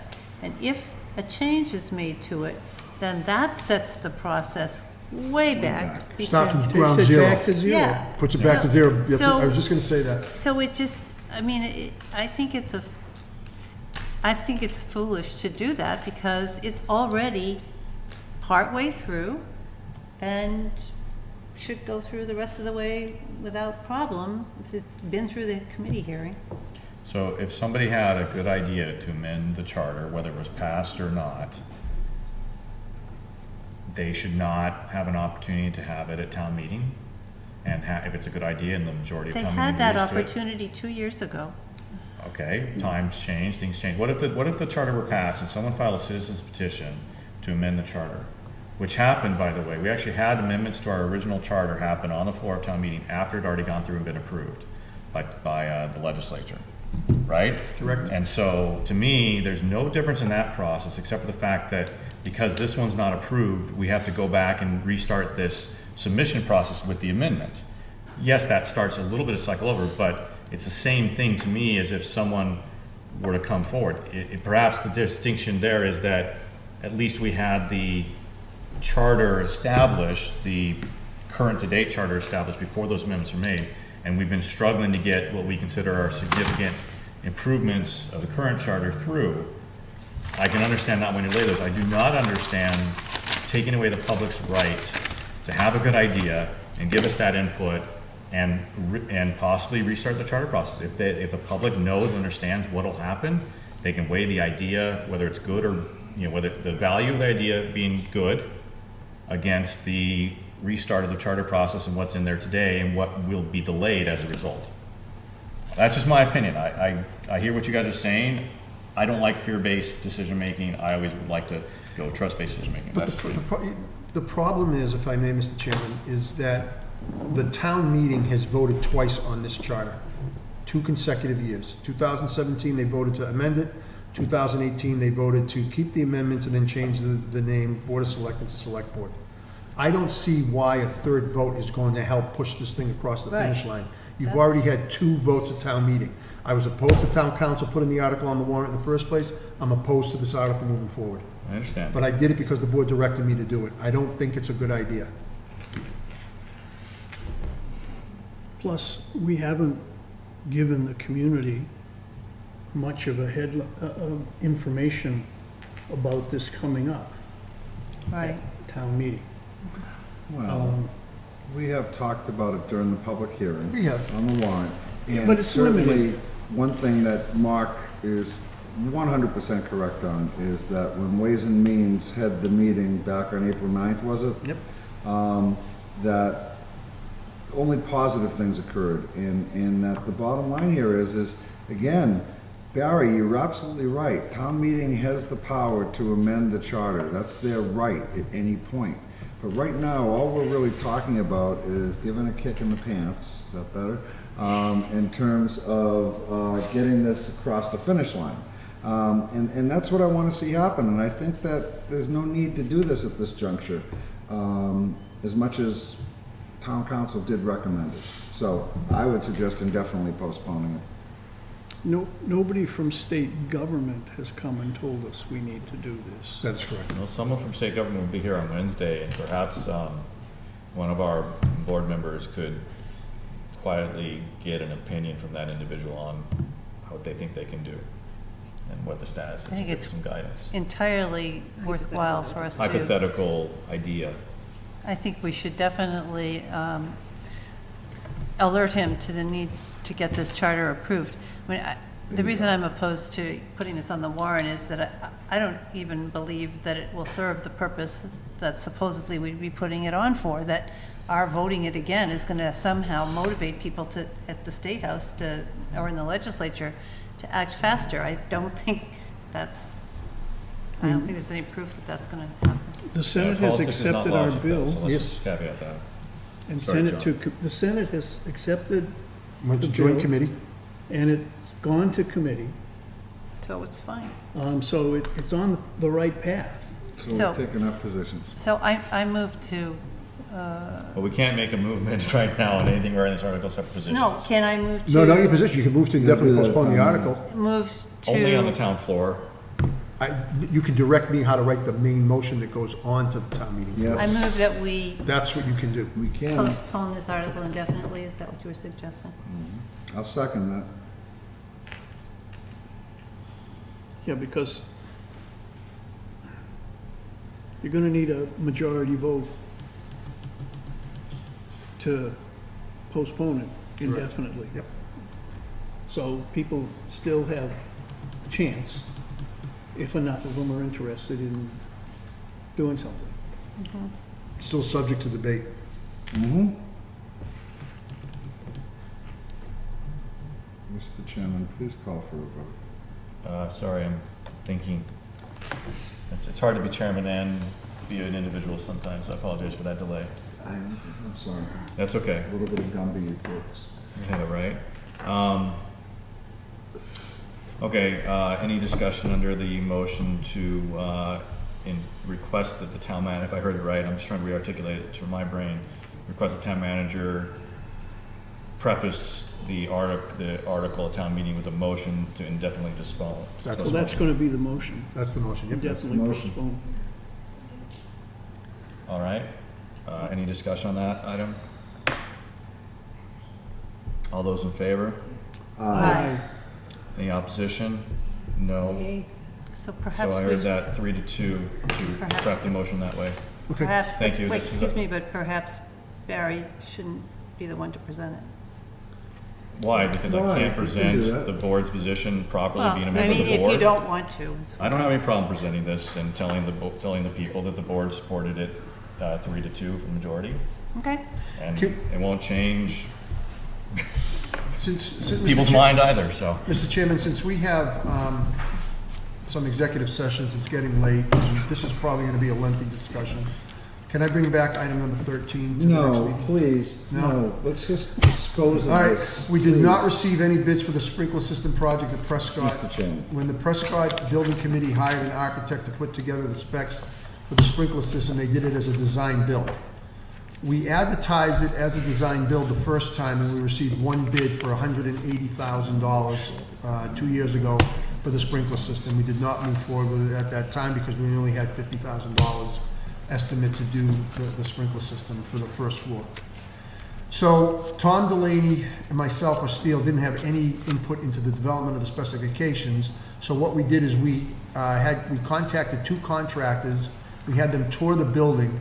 They looked at it and they said, unless you give us drawings, it doesn't make sense for us to bid because we're gonna have to go out and spend money hiring an engineer to design it. You're better off having the town design it. I talked to one of the individuals and he reiterated that to me. So we rebid the project, we sent it out, we advertised it, we also reached out to the original bidder, who's out of business, so he didn't bid. Happens when you're a little bitter. It does, it happens. So right now, if we're going to do this right, I need to hire an engineer to design the system, to provide the drawings so that the system can be put out to bid properly. So I don't have a budget to do that. So I need direction from the board on how you want me to proceed. before we give you direction, what are our options from a monetary perspective? What can you give us 3, 4 potentials without bias? Just these are the ways this could happen. Option 1 is we dip into the $240,000 that's left and hire an engineer to design it. 2, we wait until the fall time. That's left from. Left from the CPC. 280, from the CPC money. Right, Yep. make that clear. We have $240,000 left for the project. We can spend, Tom, what do they estimate the cost of design? 20 grand. I think it's 20 or 30. 20, 30 grand. So I can dip into that and have it designed and then go out to bid. Or we can wait until the fall and we can go to town meeting in the fall and seek design money to do it. Or we can wait until next year and make it part of a CPC application. Or we don't do it.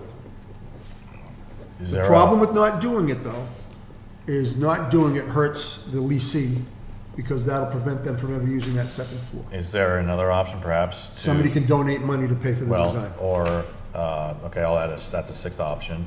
What about establish a gift fund? What about, and we're talking the design, I just heard you say the estimate is $20,000 to $30,000 To do for the that design, design. Assume 30. And then let's assume 30 on that. What about, is there another option to say free cash could Not until the fall, because I have nothing on this warrant for town meeting that would authorize the expenditure. Of free cash? Correct. Right, okay. So we're kind of very limited structures, just due to the timing Yep. for the spring town meeting.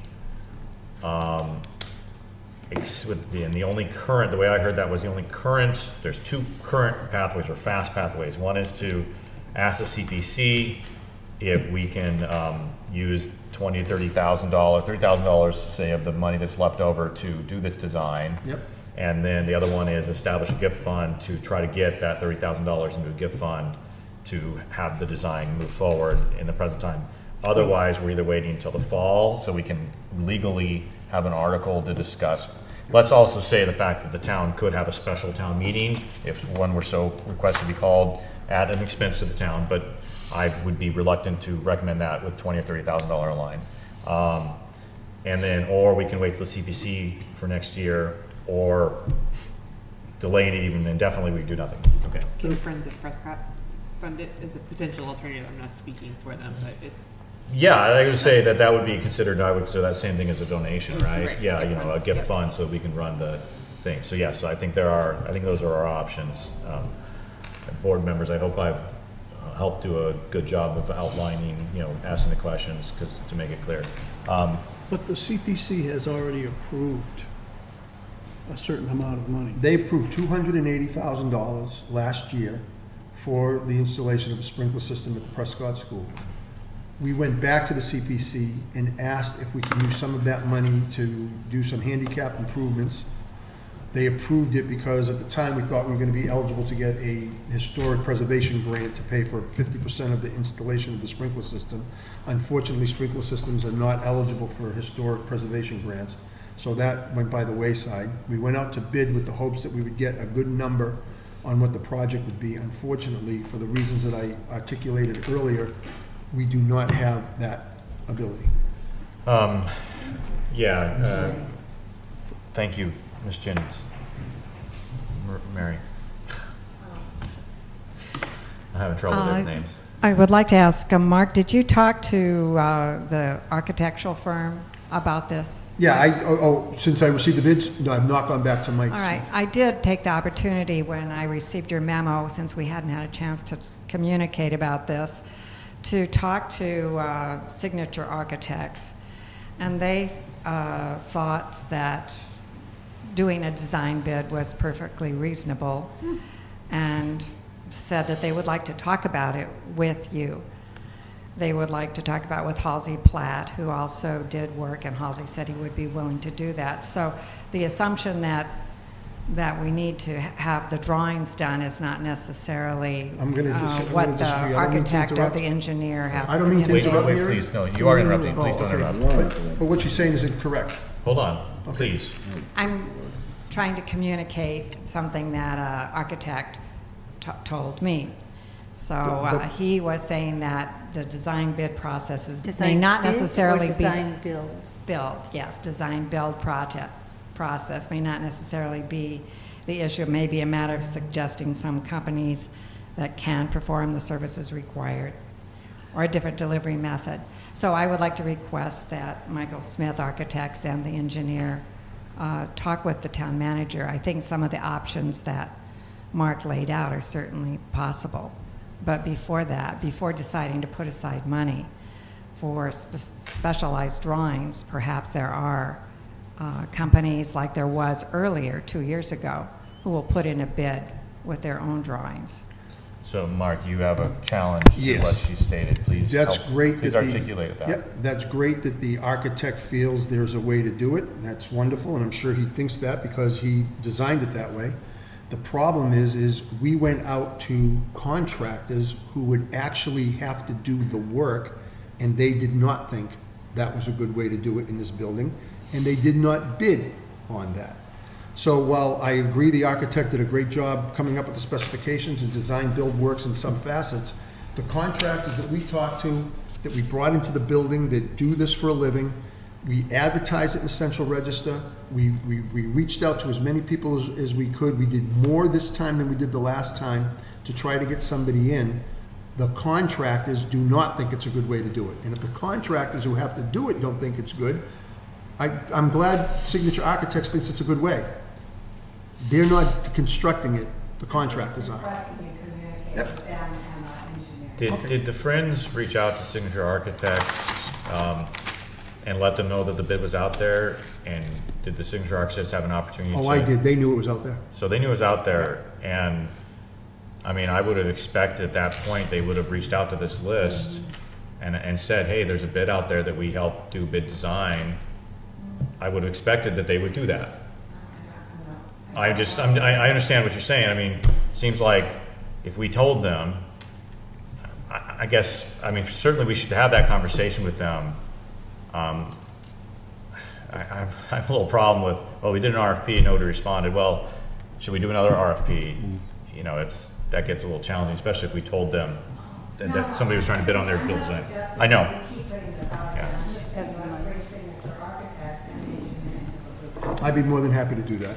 I understand Mary's point. Yeah, all right. I was just trying to point out that, Yep, who we got responses from said they didn't, who we had conversations with, because we got no responses, and the reason that you have heard we got no responses is because they didn't understand how to do it as a design build, and they thought it should be done as a drawing. thank you. So I think what we're seeing is that any of the alternatives that were mentioned that would depend on appropriation of funds from the Springtown meeting are not going to be on the table. No, there are none that we can do.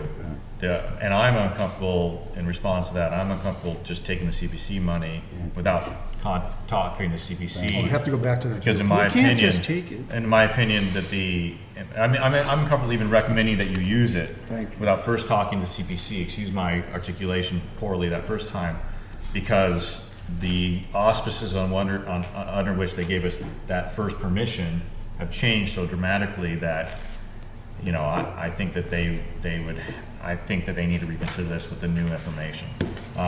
Anybody else want to chime in this, give some direction on this? Because I'm at a loss technically.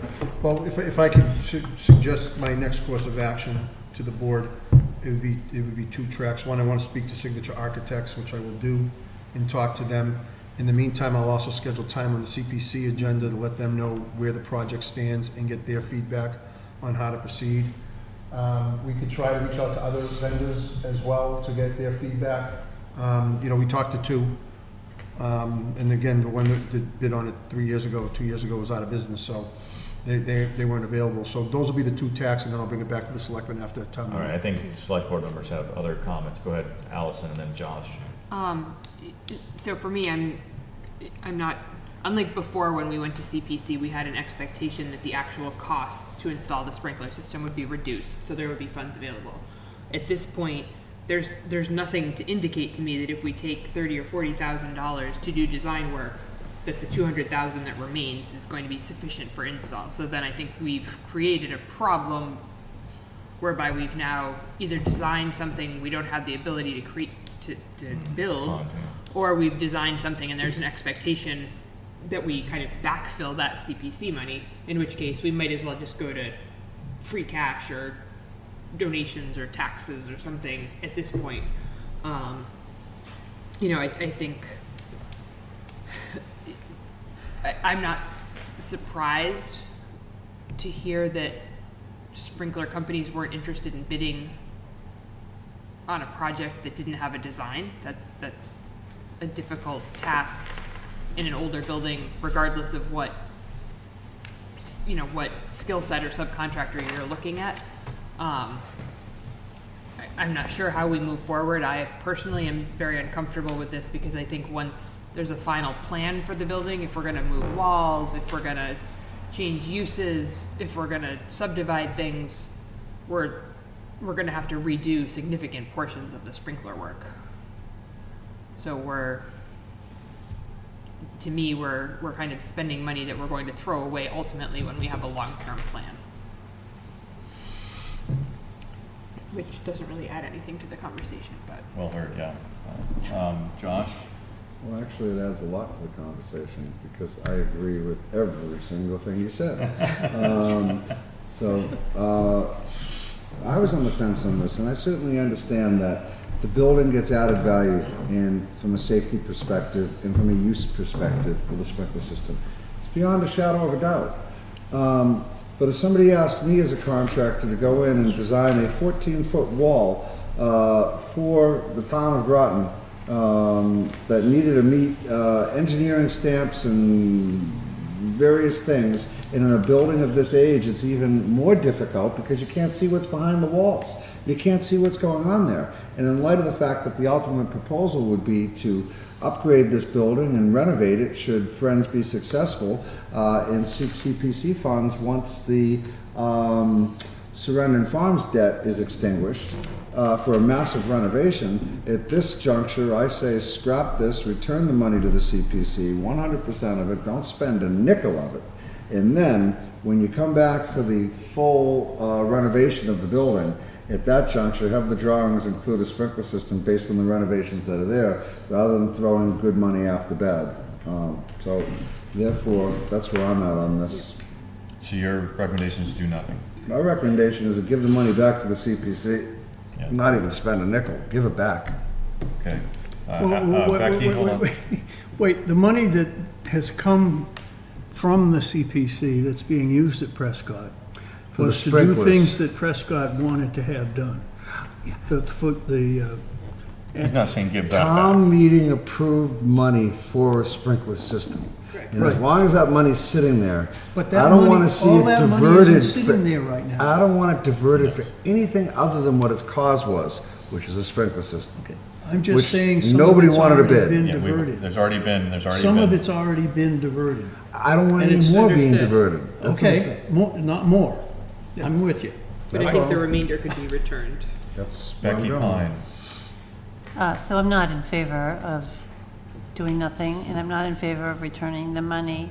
And I think that we should think about the fact that, first of all, the sprinkler is to protect the building. We have had a very historic building in Groton burn down. We've seen a very historic building across the pond burn last week. I think a sprinkler system is a safety feature, it's a protection of the building that we do own. And it also, the sprinkler and the combination of a sprinkler system and an alarm system are the key to being able to actually use the building no matter what kind of use is going to happen in it. Right now, the use is extremely limited because of the lack of those things. So whether it's the Friends, or whether it's the town, or whether it's some, rich school that comes in and says, you know what, that's a school, we have a school, we want to buy your building. That the sprinkler and alarm system is going to be crucial to whatever happens there. So I would be in favor of at least inquiring with the CPC, and also I think efforts to explore a gift account, like was mentioned before. Let's look for some solutions.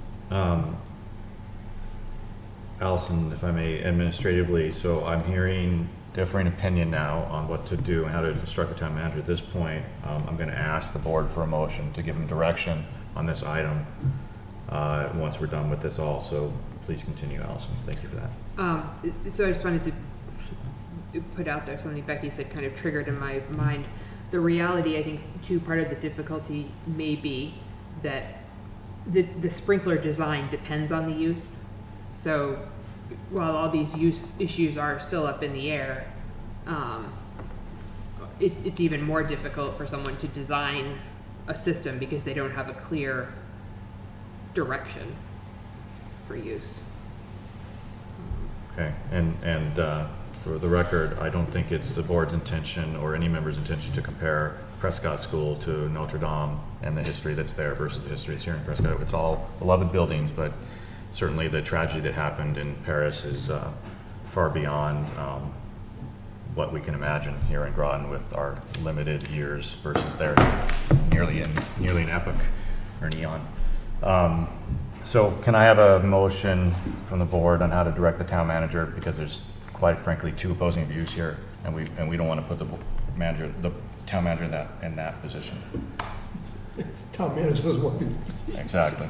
It's not reasonable. It's not fair. Point of order. Yes. Yes, the CPA application was application by the town and Friends.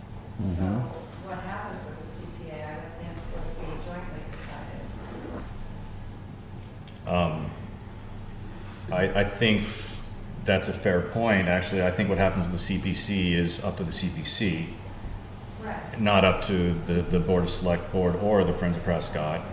I think, however, you require, because it is a town building, you do require the board's, who owns the building, you do Yes. require us to sponsor any letter that were to go to the CPC, because we're the only ones who have standing to make a request of that nature. So could we just have a conversation to explore alternatives with the CPC? That doesn't commit anybody to anything, but it gives us more information about what to do about this situation. Allison? I don't know, Becky. I'd like to make a motion that we request that the town manager draft an explanation to the CPC of the process to this point, and make clear to them that given the lack of responses to the RFP, and the likely reality that the money remaining isn't sufficient to fund both design and construction, that the select board has withdrawn support for this current proposal, and that CPC can reconsider the funding or, whatever they need to do with that information, but that we have withdrawn our support. I'll second that. Well, I think it's, Hold on, excuse me. I'm just making sure I understand the motion and make sure I can clearly articulate, because that's an impactful situation that's been described here. The motion on the table is to formally withdraw, send a memo to the CPC that the select board has formally withdrawn its support of expenditure of sprinkler design funds from the CPC appropriated situation. Is that, Correct. did I articulate that? Yes, because the project as presented when the CPC funds were obtained is not a viable project, and No that longer a viable project. the funding there now is not viable. So if a new project were to come forward still for sprinklers, but with a different proposal, a different plan, a different amount, that could be considered. But at this point, the money that was allocated for a specific project, A, the money isn't there in its entirety, and B, the project is not viable. At that expenditure level. How Well, much is, for design build for a sprinkler system for Prescott School. Go ahead. You how have a much has clarification. been expended from the original CPC money? Tommy, we spent about 40,000 doing We the had doors three, and some other 40. handicap accessibility improvements, correct? I'll get a full account. There was wood for that. didn't you say there was about 240,000 left? That's what I believe. All I believe right. we spent 40 out of the 280. So I seconded Allison's motion, but under discussion? Yeah. The one other consideration that I would have, and this is in deference to maybe being able to solve this situation, would be to freeze every penny of the remaining funds, pending a resolution that the CPC sees viable, and that if additional funding needs to occur, that has to go back to a CPC vote. My preference would And be the taxpayers. to the taxpayers. My preference would be, since this won't work and nobody's bid on it, return the money to the CPC and then come back with a full-blown cost that includes the design and the anticipated amount based on the design to implement this at some point in the future. So Becky, you had a- that's my thing. Thank you, Josh. Becky, you had a comment regarding under discussion. Yes, we don't actually know for sure that we don't have enough money, and we don't because we didn't get any bids. The money is effectively frozen as it is right now because the CPC cannot spend it on anything without some sort of process that they're not going to voluntarily go through unless there's some reason to explore that. And my feeling is we don't have enough information at this point to say absolutely no, we're not going to go down this line, go down this path anymore.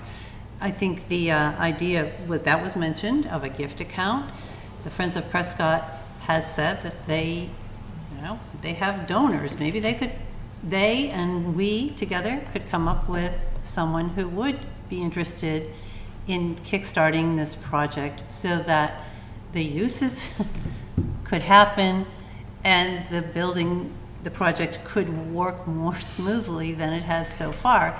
I think if we just say, well, we're tired of talking about this now and it's too much money and we don't want to spend any more money and so we're going to freeze everything right now, that's kind of cutting, that's kind of shooting ourselves in the foot. Why don't we recognize that nothing is going to happen with that money, and let's let some conversation happen about what the options are. We heard that there might be a potential other bidder who might find a way to do it. There might be donors, there might be other grants that appear, there might be other ways to solve this, but let's not just say, no, we're not going to solve it. Can I ask some clarification on something you said? You stated that we don't know that $240,000 is not enough to cover the project. On what are you basing that on? Because the reason I challenge that assertion is that if the lowest bid was $280,000 and that company's gone out of business, I have a hard time thinking that we could ever get a bid, given it's 3 years later, for $40,000 less and thus have enough money to fund the project. Pretty good. Well, I am not a builder, and perhaps there are variants on whatever that person who went out of business and obviously didn't necessarily have a good head about what was the cost. Maybe there's new technology, I don't know. We didn't get any bids. Exactly. Usually a reason why you don't get bids. Hold on. I think that a logical assumption, and the only presumption that I'm willing to make, given the situation of this funds, is that the low bidder bid, and that was $280,000. Excuse me, that was $180,000. That's less than 240. That was 2 years ago. Okay. 2 years ago, okay. Right. So that's what I'm trying to get here. So it was $180,000 was the original bid. So then why did we ask CBC for $280? It was because there was connections from water mains.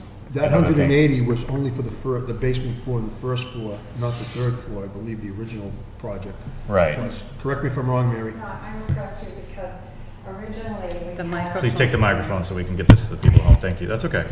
It's tough to remember. The $180,000 bid was for 3 floors. He incorrectly bid all 3 floors.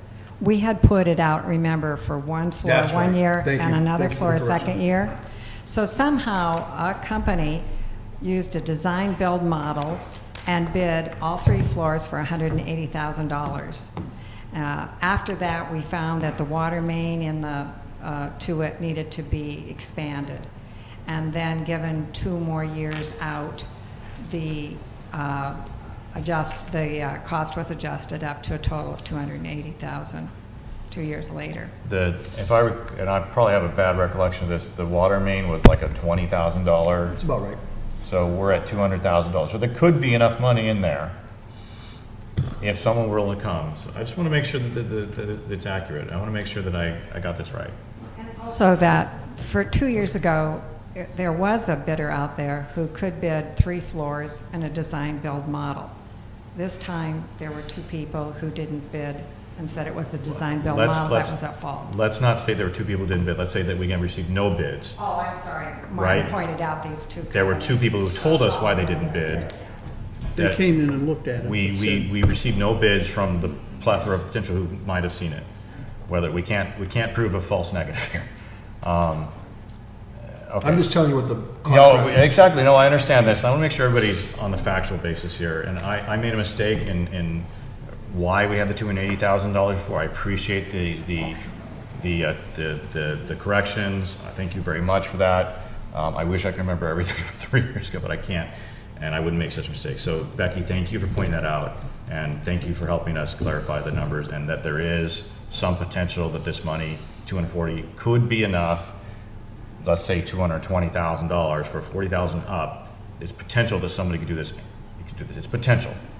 So given that there's potential, I just want everybody to understand that's only a 20% increase of the original bid after 2 years.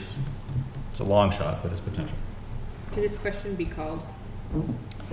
Well, Or can I call this question? You can call the motion. Just make sure I understand what you're voting, just in case you voted. Draft a letter to the CPC, update them on the project, that we did not receive any bids. We are in fear that the money is not enough. Therefore, based on that, the select board has withdrawn its support and the CPC should take that into consideration. I believe that's what I heard. You want them to take the money. Yep. but I'm not so much thinking that we've completely withdrawn any support as I am, we're saying there's no money in the budget for 2020 for the town government to do any part of this. That's true too. I think that's what we're saying. To me, though, I think where, I have the same reservations that Allison has Yeah. relative to the impact on when you finally, if it becomes a rehab of the building, Right. you're gonna wind up tearing a lot of this stuff out. so to me, where we put forward an RFP and didn't get any quotes back, the project as presented to CPC is not viable.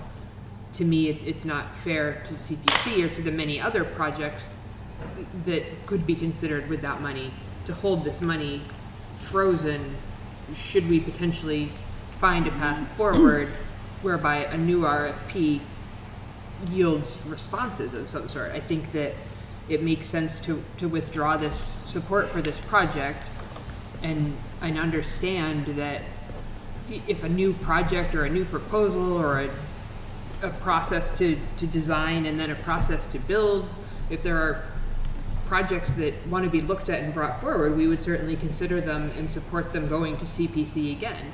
But at this point, the project, we can't hold this money allocated for this ad nauseum. But Okay, may- you if I made, might speak. you made a Hold point on. clear that I didn't understand, and that is that you're talking specifically about the project that was approved by Correct. the CPC.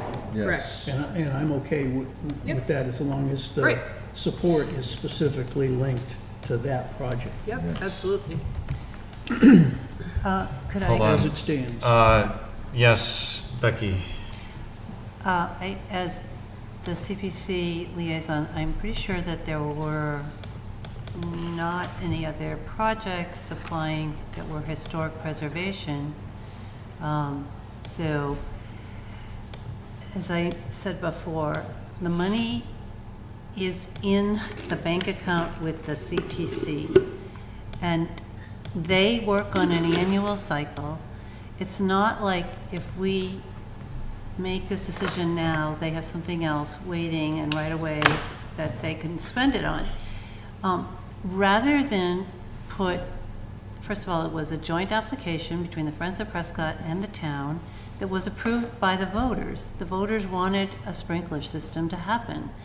I think it's premature to cut this off at this point when we have some options for getting more information. If we explore this more, and there's absolutely no way to do it, the project dies of its own accord.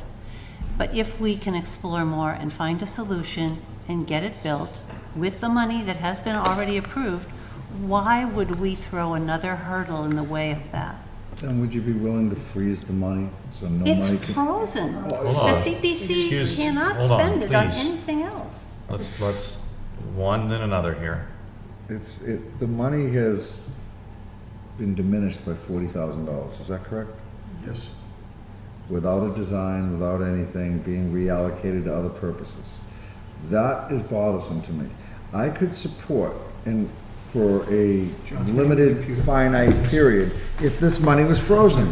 I can't support it if it's not frozen. Can I ask a question, clarification before more opinions? In the past 2 years, what did we estimate that, is there anybody have any sense, any idea on labor costs increases or materials cost increases with a plumbing type project? Steel, right? It's gone up. Right, so. You know what they make this out of? Is it 3%? Is it 5%? Is it 10%? Does anybody have an idea? Because the reason I say this is because if you take 240 and you subtract out 30 for the potential designs, you're left with 210. You take out 20 for the main that we got to put in, that leaves you 190. If the lowest bid that came in was 180, that doesn't leave a lot of room for the. So you go back for a second application? I recognize that. Excuse me. Yes, I want to make. It's not rocket science. I appreciate you're frustrated, Greg, Thank you. but I have the floor right now, and I'm trying to work through some numbers to make sure we come out with something that doesn't stop this process in its head. And if you fight me on this, you're going to push me the other way, and I don't think that's your objective here. Let me work through this, and we'll get to this. We have been talking about Prescott ad infinitum for many, many, many, many years.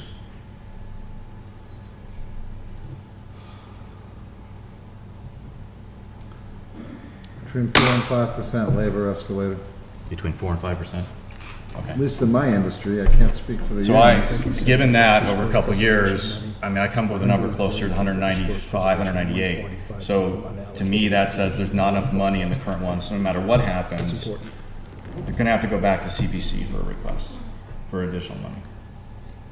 Because I just don't see it. If 180 was a low bid, I don't see how you can do it at today's labor prices. But that's neither here nor there. That's a supposition. So, to an extent, it's irrelevant what we think might or might not be a reasonable number. You know, we put this out, we put out an RFP and no one responded. I think part of where I differ from where Becky's at is that to me, that is the depth of the project. You put it out there and no one responded. People did, I mean, someone could have responded and given themselves a significant contingency. No one responded. And I think to say that, you know, we certainly have other projects in town. I think that the CPC funded the library roof potentially to the extent it did because that's all they have. So in terms of historic preservation, we certainly have other needs that could be 180. that this money could be put toward, and then another future application for sprinkler system at Prescott, What we need to find out. should ducks be aligned, would CPC is what's the balance. potentially be viable or worth considering. Could we just give them a little bit of time to explore a couple of options? I mean, all of these things that you're proposing, we could do 2 months from now if there's absolutely no solution. And we wouldn't even need to do them because there would be no solution. But we could, rather than say tonight, we have enough facts that we can declare this to be totally dead and don't talk to us about it anymore. Can I give an alternative, please? Yes, and then our DPW director is asked to speak as well. So the alternative would be, well, my gut was to do exactly what I said, running in alignment with Allison and John, to return the money, because there's probably not enough money there. I suppose there's no harm, no foul to wait a couple months in order to allow an analysis to be done to see if there's enough money there and what goes on. But if I'm still around on this board come July 1st, that's when I will support the motion you just made. Before- I'm not gonna support it tonight. Go ahead, Mr. Geiger. Before we go much further with all this speculation about how much is in that account, I think it behooves us to ask the CPC to tell us what the current balance is in the appropriation that was made at the 2018 Springtown meeting. Because the two things combined, sources from the Historic Resource Reserve and from the unallocated reserve of the Community Preservation Fund, was $275,330. Now, I don't know how much is left in that. I don't think anybody in this room knows with accuracy how much is left in that. So I would like to suggest we not keep spinning our wheels over what's left in this, and let's go to the guys with the facts and say, what's the balance of this account? And then we're working with real data. So my preference would be to Don't forget Tom ask Delaney. Allison if she'll be willing to table her motion, have Mark get some investigation, not only from CPC on what funds are left. Sorry, I know I promised you could talk, Tom, and I interrupted, I apologize for that. And to have that discussion with the original design build firm, the Original architect specifier, to understand where they've got going on, potentially have conversations with those people that they recommend and say, why didn't you bid? Because that would give us some clear indication of, if they recommend firms and we ask them why didn't they bid, and they say something similar, that gives us more information. And then we'll come back, we've got 3 weeks, which is plenty of time to get some answers and get this on the table, and we'll take it up at our May 13th meeting. Am I accurate in that Or date? 14th, I might have a conflict on the 13th and ask you to meet on the 14th. Well, and I'm not sure, the CPC meets on Monday nights, so they might have to have a meeting. This gives them, Well, they don't meet on my 2 Mondays of town meeting any more than we do. I think that the treasurer could tell us the balance without needing a Perhaps. meeting. It's perhaps. And I would trust that. Tom, you had a comment. A couple. One was to Josh's point about freezing money. Me and Mark are the only ones to sign those checks, so I don't have all the ADA improvements that we were doing are done, so there is no more money that's going to be spent on anything else. And me and Mark are the only ones who sign any of those warrants. It's not like there's anybody else who signs city invoices, so we know we don't have any more bills coming in.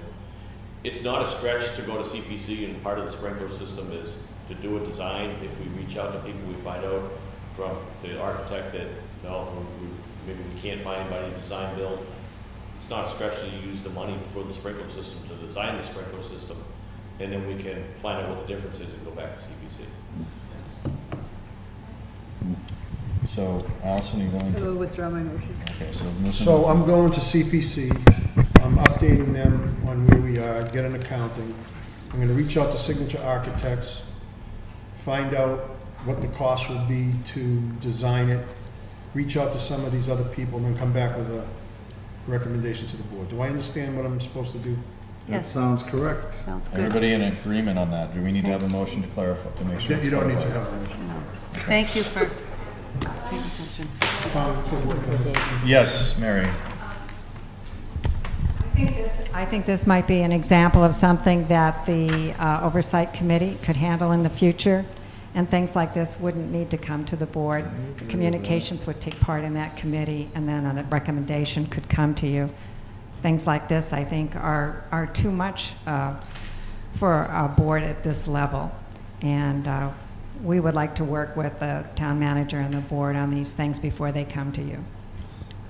I appreciate that, that guidance. Hopefully that board can take a lot of this legwork off of us and make these meetings more effective. All right, under other business, we have the Arbor Day proclamation, Mr. Town Manager. Yes, Mr. Chairman, I'm sorry, I'm getting text messages from people telling me that we're no longer being broadcast.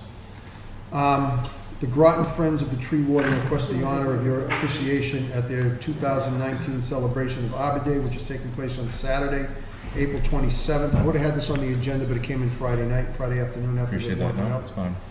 At 1 p.m. at the Gordon Davis Square Common across from Union Congregation Church. The centerpiece of this year's festivities will be the planting of a dogwood tree in the memory of their recently departed police dog Lola. Attendees will be regaled by a variety of Welcome to Spring songs sung by Flow Row students under the direction of John Wisner. And they will be handing out 2 varieties of seedlings for Scarlet Buckeye and American Cranberry. They're asking you to approve a proclamation of this event and to have somebody from the select board there at 1 o'clock on Saturday, April 27th. I have the proclamation. I'd ask you to vote that, and I'd like to hand this to whoever's going to be there Saturday afternoon at 1 to join Tom Delaney. All right, I'll read the proclamation so everybody knows what we're assessing here. It says, whereas in winter it stands as a lone sentinel enduring the harsh elements. In spring we long to see its buds, which give us the promise of brighter days to come, and its leaves give us shade and comfort from the bright summer sun.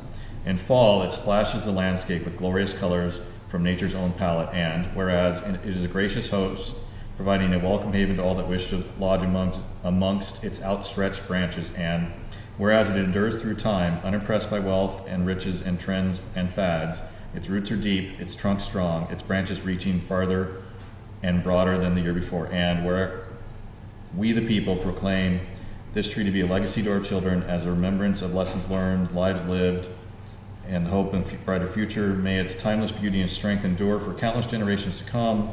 May all who stand within its presence take a moment to ponder the seasons of life. And then it has us as the select board claiming that April 27th, 2019 is Arbor Day, and the usual urging of citizens to join us to celebrate Arbor Day. So, would anybody like to volunteer to be on Arbor Day at 1 p.m. on the 27th? And B, can I have a motion to affirm the proclamation? So moved. Second. And I saw Josh's hand go up on the first item. Is that accurate? Yes. Anybody gonna fight him? Okay. Mr. Deegan, thank you very much for doing that for us. Josh. We moved and seconded to affirm that proclamation. Any discussion? All those in favor? Aye. I heard that unanimous. Wait, was that? To vote on the proclamation. For the proclamation. Okay, I'm sorry, wasn't following. What did you say? Did you want to change your? No, okay. The common between, across from the Congregational Church, is that what you said? Yes, sir. Yeah, Helios. Okay. Okay. Noah, do we have a challenge with viewers at home?